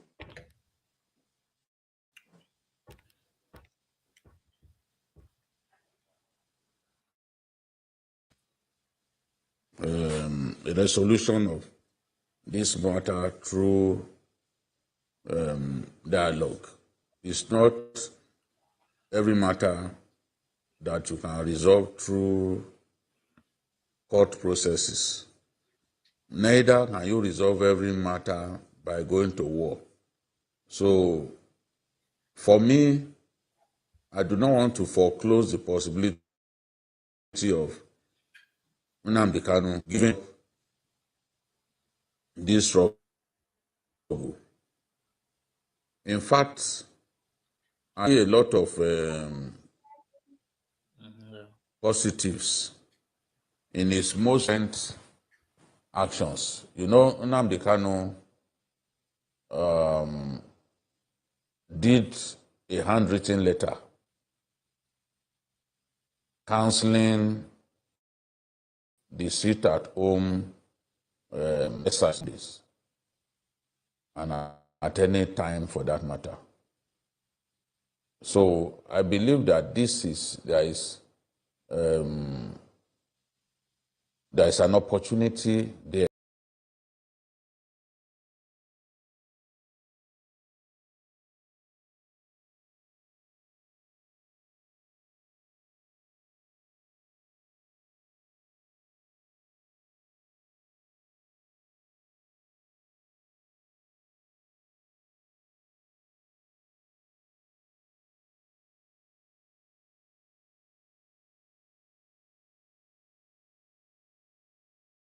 means freedom, liberty, fairness, equity, and justice. In practical terms, these are very good sounding words, but in practical terms, what does Biafra mean? Confederation. So a weak center, very weak, very strong regions. Absolutely. Have you had a change of mind, therefore, about getting an independent Biafra? Because that's what I seem to be hearing. No, I've not changed my mind, no. An independent Biafra means going back to the way we were before the white man came. Okay, so you're not talking about a federation when you say a confederation. You're not talking about a federation as part of Nigeria. You're talking about total independence. Absolute independence. Complete independence. Now, is there anything that can happen that will make you change your mind about this particular direction? No. So it is either Biafra or nothing else? Or death, yes. Or death? That's good. If push comes to shove, yes, will you go to war? No, because truth is a far more potent and deadlier weapon than bullets and mortars. So truth. No war? You've ruled out the... Absolutely, I don't believe in war, no war. When I say Biafra or death, I'll keep pushing. Either I am alive, I die in the process, I won't stop. Allow me to repeat, if you don't mind. Had sovereign national conference been convened by the powers that be, where every ethnic national, I said every, I don't care if there are 600, I don't care. Everyone is all the 500. Everyone together to say this is all. Others can delegate, I don't know, powers to other people to attend on their behalf. Sit down to say, what type of country do we want? Sit down, discuss, agree. I can begin to perhaps submit to your position. Is it too late? It is way too late. They've killed too many people. They've ruined too many lives. They've wasted too many souls. How do we bring those people back? If the federal government, given the agitation that is going on, becomes convinced that, you know what, these people have a point, it is time to actually address all these issues, and they begin to systematically address some of these issues, would you change your mind? No, because of the deceptions of the past. No trust? No trust. Aburi was there, it was negotiated. Nothing happened, 1968, if I recall. And the confab report, what became of it? How about the 3 R's, reconciliation, reconstruction, and heaven knows what else? What became of them? Nothing. Calabar Seaport is not working. Can you tell me why it's not working? It's a seaport used by the colonial masters. Why is it not working today? How about Iguacha Seaport? Why is it not being used? Why not worry? Why must we allow only Lagos to function as a viable seaport? In England, where I used to live, you had Liverpool, you had this Sunderland, which is Portsmouth, Southampton. Everywhere you had harbors and ports. So why must you have only one? I've heard people say these are very valid arguments, and that these are things that are to do with bad governance. So the average Biafran, to use your phrase, or Igbo man in the Igbo, is facing poverty much in the same way that the average guy in Yobe State is facing poverty. And so these are issues of governance. You don't agree with that? I agree completely. Okay. So if that is it, why isn't the agitation about tackling the problem, which is ensuring good governance, perhaps starting from locally? Because part of the allegations against you is that you don't confront your political leaders in the East, and you'd like to blame Abuja for everything. Because the way I would want to solve a problem is not how a Fulani man would want to solve it. You really believe this is an ethnic thing, and the ethnic. approach is different? No, the approach is different. No, it's not ethnic. It is more to do with value system. Right. The way you may want to solve a problem could be markedly different from how I do mine. What is the geographical makeup of Biafra, as far as you are concerned, this Biafra that you want? So, for example, if we're doing a referendum, where will that referendum take place? Is it only the 5? No. Is it okay? It's on, which is River State, Bayelsa, Delta, Anambra, Imo, Enugu, Ebonyi, Cross River. Akwa Ibom? And Akwa Ibom, of course. Akwa Ibom, yes. Right. Those are the coasters. Basically, Bayelsa? Yes. Southeast and South-South without Edo State. Without Edo State. That's correct. And then including Igede, Idoma. Right, the Benues. So That's the correct. Igalas and part of the Kogi, Yes, Kogi yes. State, right? Yeah. Nyesom Wike, the governor of Anambra. Sorry, the governor of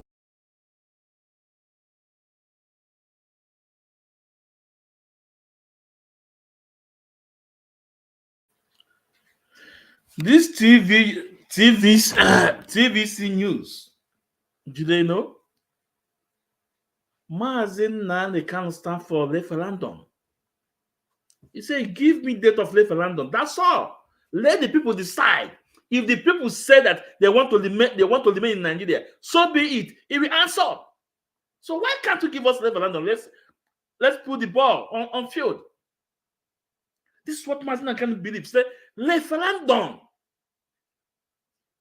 Well, when did calling of referendum become calling of war? And you say you want him to drop everything. To drop what? You know, I don't have much time, so I'm just rushing up these things. So let's go the interest of the West. I have to stop it here. Well, let's go to about the interest of the West in Nigeria, also in Africa. The colonial masters don't love the people, but they love the land. The colonial masters don't love the people, but they love the land. What you see Britain is doing in Nigeria is the same thing France is doing in those francophone countries, but they have wake up. About 7 of them, 7, if not, yeah, about 7 has wake up and said no to France. Look at Niger. Their resources. France is buying it at 80 cents. 80 cents, not up to $1. Their resources, France is buying up 80 cents, not up to $1. But after that coup, that they want to take their future to their own land, to their own hands, they make a coup. And today they have access. They are saying that resources in the international market, $200. Can you imagine that? They are saying it at the rate of $200. Something they are saying under France for 80 cents. You can see how wicked this people is. You can see how wicked this people is. How about Burkina Faso? You can see what that guy is doing. You can see the marvelous job that guy is doing. You go to Burkina Faso today and see the infrastructure and see what is going on in Burkina Faso. They rejected all those France issue. They said, no, we have to take our destiny into our hands.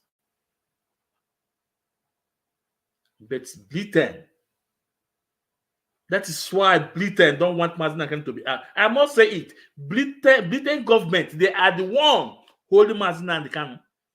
They are the one holding Mazin Akanu. Nigeria is just a puppet. If Britain say, release my citizen, Nigeria have under 24 hours, Nigeria will release Mazin Akanu. But just because of the game of interest Britain is getting. The game of interest Britain is getting. The game of interest Britain is getting. I want you guys to listen to this video. I want to bring up this video. Some of the head of states that are doing marvelously well, and they were overthrown by help of the Westerners. Let me play a few ones.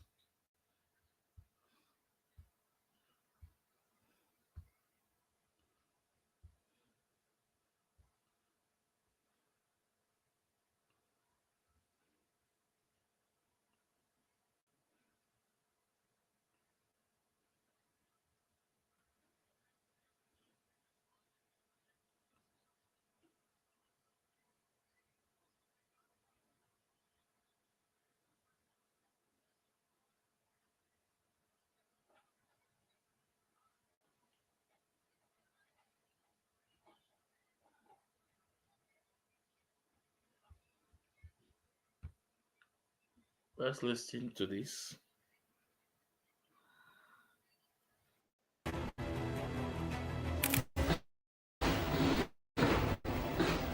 Throughout the course of African history, many have faced perilous ends, signaling the tumultuous nature of politics in certain periods and regions. Patrice Lumumba fought for the freedom of his country, and he was killed for that. Assassinations, often a result of political unrest, coups, or ideological differences, have claimed the lives of various African presidents.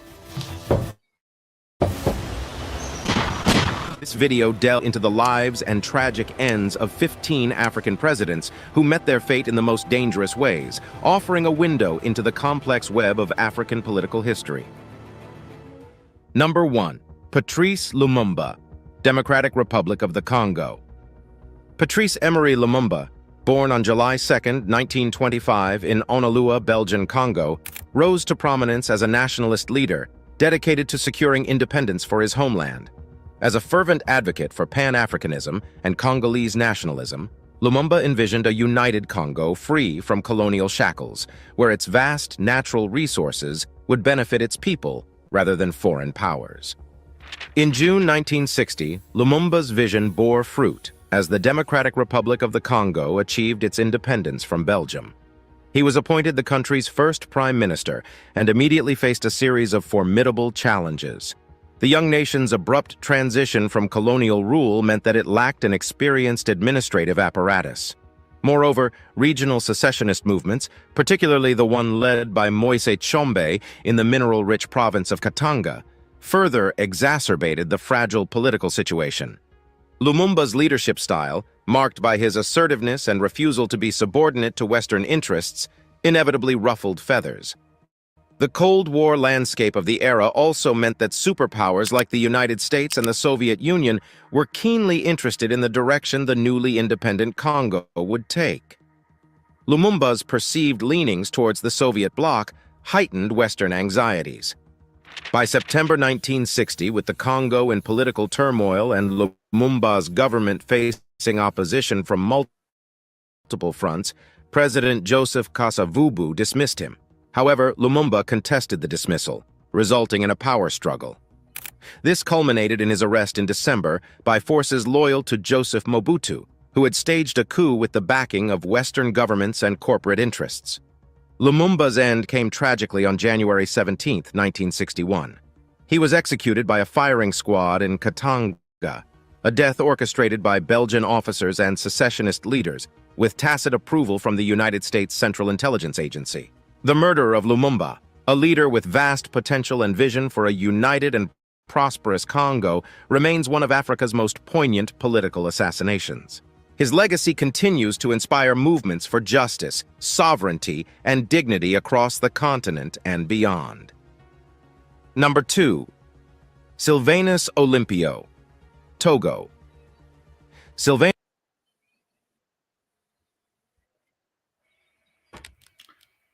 I hope you guys understand this historic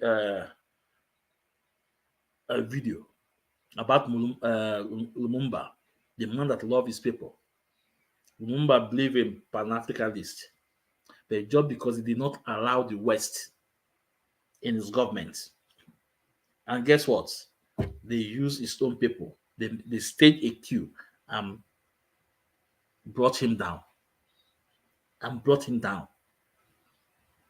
Now let's go to the second man. I don't have much time. Sylvanus Olympio, born on September 6, 1902 in Lome, which was then part of the German colony of Togoland, stands as a monumental figure in Togo's journey to independence.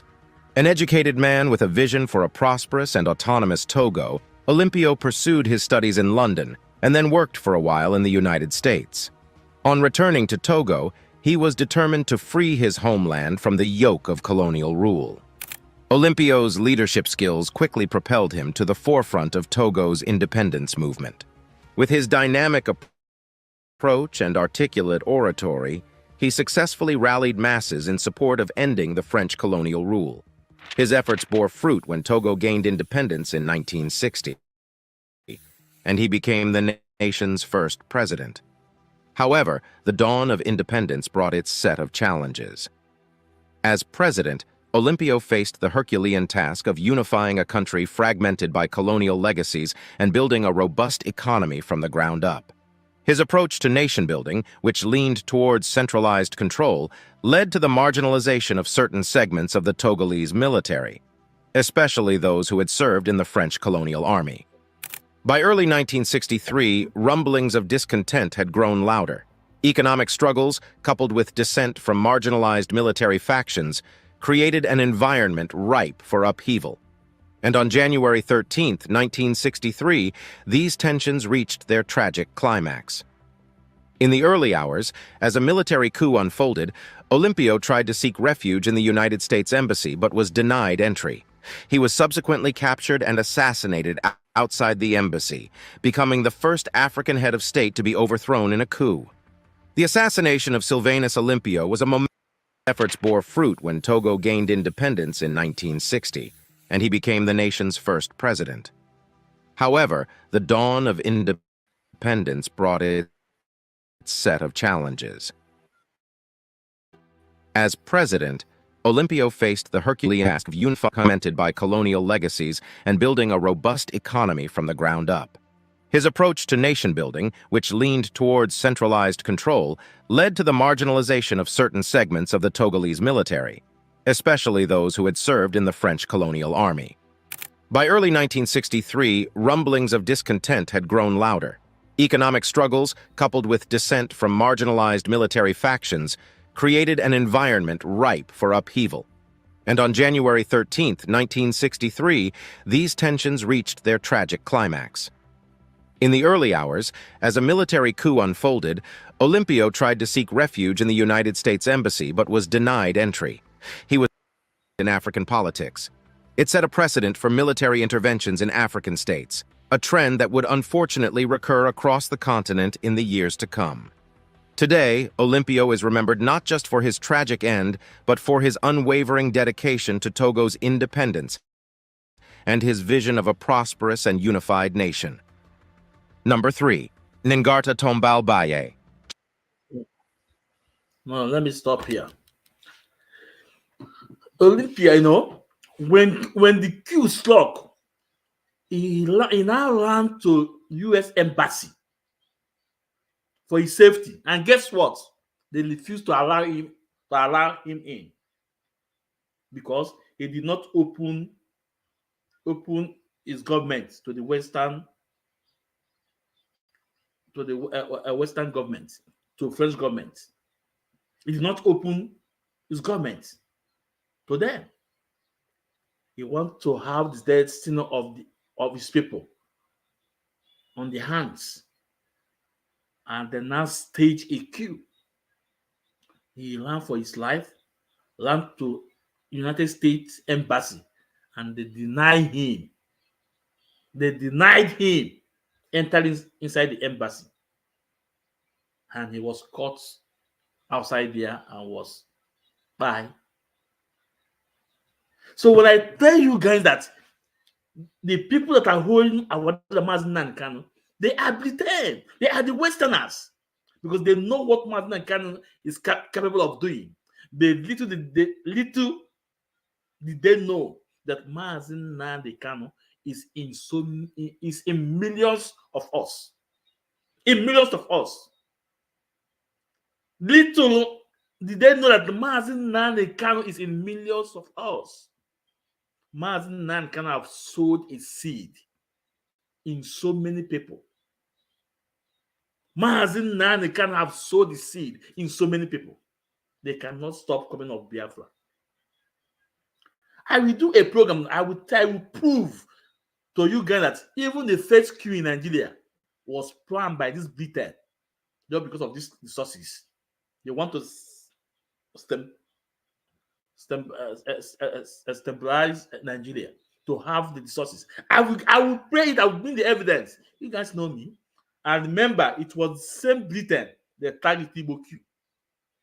I know our people that were by our gallant soldiers, great men and women that were by in that queue. Millions of all. of our people just because of resources. You can see these two videos I've just played to you guys. You can see the handwork of these Westerners just because of resources. They would do anything to get that resources. So when I say that Britain, they are the one whole Mazina and Kano, I know what I'm saying. The Westerners, they are the one, because all of them have interest. They are playing job of interest in Nigeria. They all have all their oil companies: Shell, Chevron, Egypt, F, Saipem, Alibotin, B+B, Julius Berger. Name them. Name a lot of companies. You know, they will bribe you. If they bribe you, you still standing on their way, they will take you out of their way.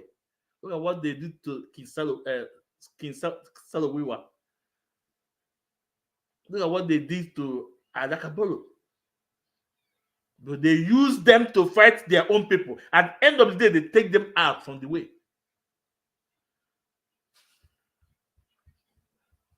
That will not happen to Mazina and Kano. That will never happen to Mazina and Kano. Now, I want to play the reason why they are also supported, why they take Abiola out from the way. I want to show you guys the reason why they supported taking Abiola out from their way, because of the comment from Abiola. I want to play you guys that.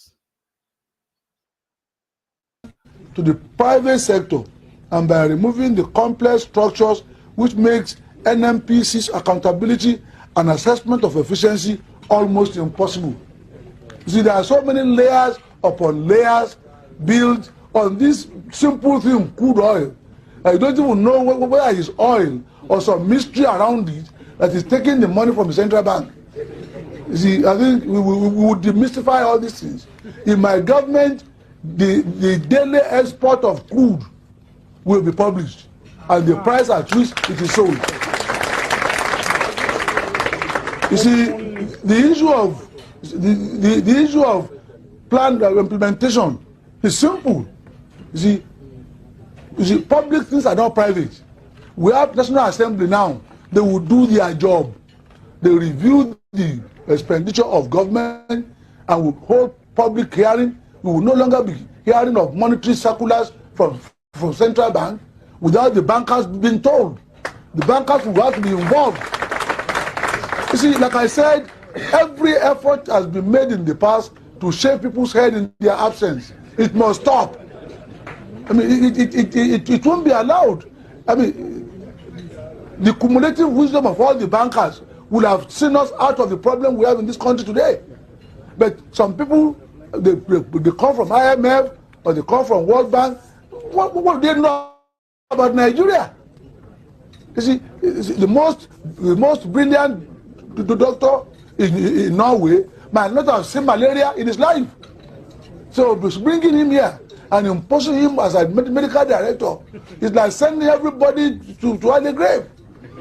You see, I think all that nonsense will stop. I rely on Nigerians to keep Nigeria running efficiently, and that's what it is.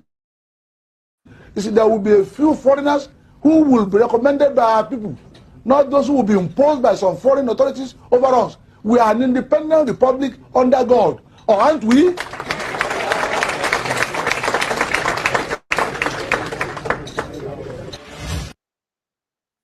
So my people, you see this statement from Emeka Abiola, may his soul rest in peace. This is the statement he made that made this international community. They say, no, this man, we thought you are one of our subjects. We can see that you have changed. We shall take you out of the way. We shall take you out of the way. This was the statement from late Emeka Abiola. that made them to take him out of the way. Because Abiola was used before, he was awarded contract, IT International Federal used it to sing. But after that election, Abiola realized that no, I must make my people great. And after this statement, this play statement, they say, no, okay, now you have glowing, we will teach you a lesson. So that is why I told you guys, the people that are holding Mazi Nnamdi Kanu is Britain. Take it or leave it.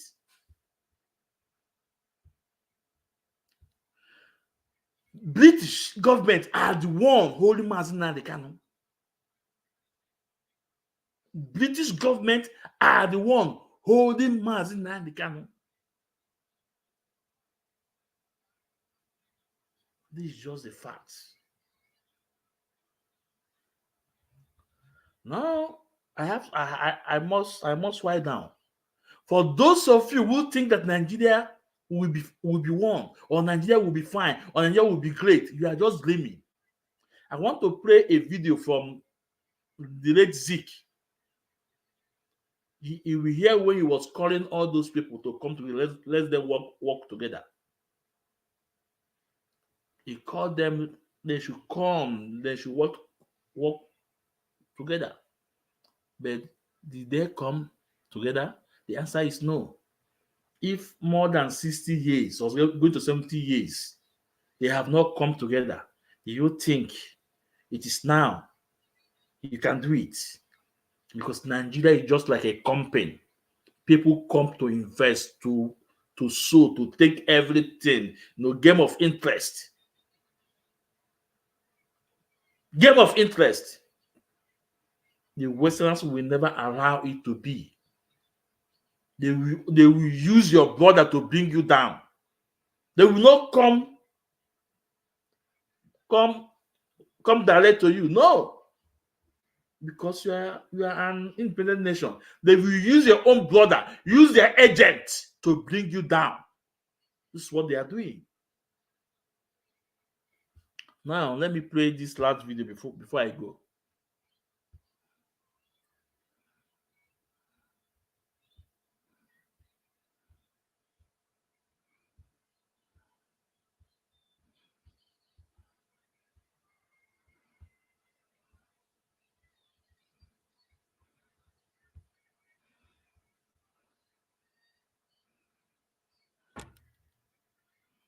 State in 20th century Africa is the need to revive the stature of man in Africa and restore the dignity of man in the world.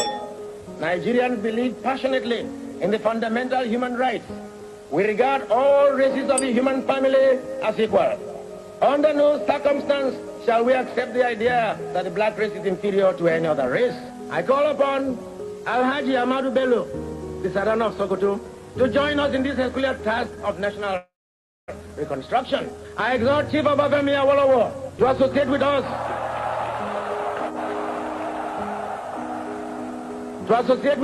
In this great adventure of restoring the dignity of man in the world. There are many leaders who can give active support and assistance to a nation at its supreme hour of need. Chief Samuel Ladoke Akintola, Dr. Michael Ihanukara Okpara, and Samuel Grace Ikoku, and then Chief Dennis Chukwude Sarebe, Malam Aminu Kanu, Malam Ibrahim Imam, and J.S. Taka of Northern Nigeria, and countless others. I appeal to all our leaders, far and near, to forget the wounds which were inflicted in cause of our internecine altercation. The love of our country should outweigh the love of our petty selves. The enjoyment of individual freedom under the law should mean more to us than our self-centered party programs and manifestos. Common dangers and common enemies alert us on the need for common security. The British came here in 1851 and found us hopelessly divided in tribal compartments. When Britain transferred power to us on 1st October 1960, we were no longer an expression of geography, but a reality of history. During all our years of political vassalage, we became socially and economically integrated. We have also developed an identity of interest, and we have crystallized common nationality. The process of political integration reached its zenith at midnight on 30th September 1960, when we lastly sang our national anthem and our national flag was hoisted aloft to signal the birth of a new nation. Come and join Abubakar with me, Sardauna, Awolowo, Akintola, Osadebe, Okpara, Ikoku, Aminu Kano, Ibrahim Imam, and Tata. Let us bind the nation's wound and let us heal the breaches of the past, so that in forging our nation, there shall emerge on this continent a hate-free, fear-free, and greed-free people who shall be in the vanguard of a world task force whose assignment is not only to revive the stature of man in Africa, but to restore the dignity of man in the world.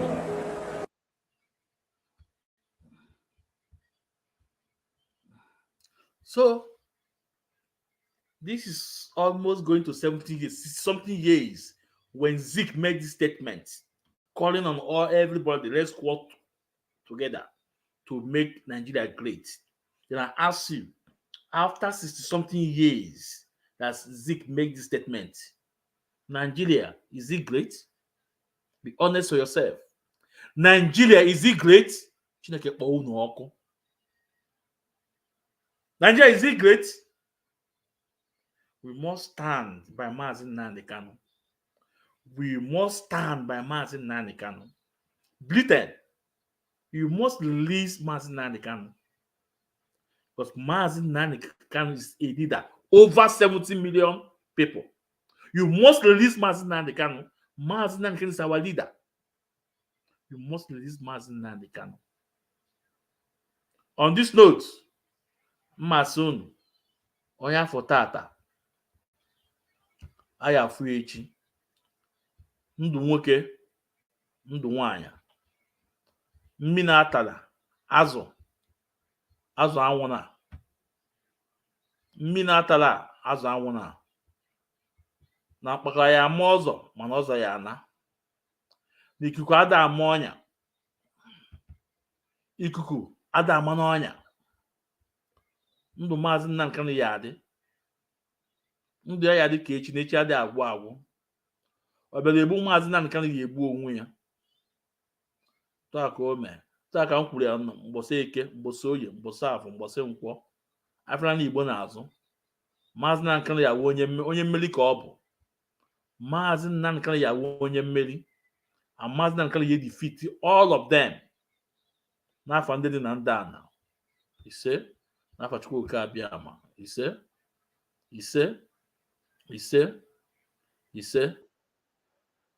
Izu Odiroya Abakare Mamandawora Unapoli Meri Nnamdi win the war. Python that's one, Python that's two. Now Python that's a three. Unapoli Meri Nnamdi win the war. Python that's one, Python that's two. Now Python that's a three. Unapoli Meri Nnamdi bụ onye du aịmọ, o meriwo n'izu mbiro ya. Abakare Mamandawora, unu apụghị imeri Nnamdi win the war. Python that's one, Python that's two, now Python that's a three. Unu apụghị imeri Nnamdi win the war. Python that's one, Python that's two, now Python that's a three. Unu apụghị imeri Nnamdi win the war. Python that's one, Python that's two, now Python that's a three. Unu apụghị imeri Nnamdi.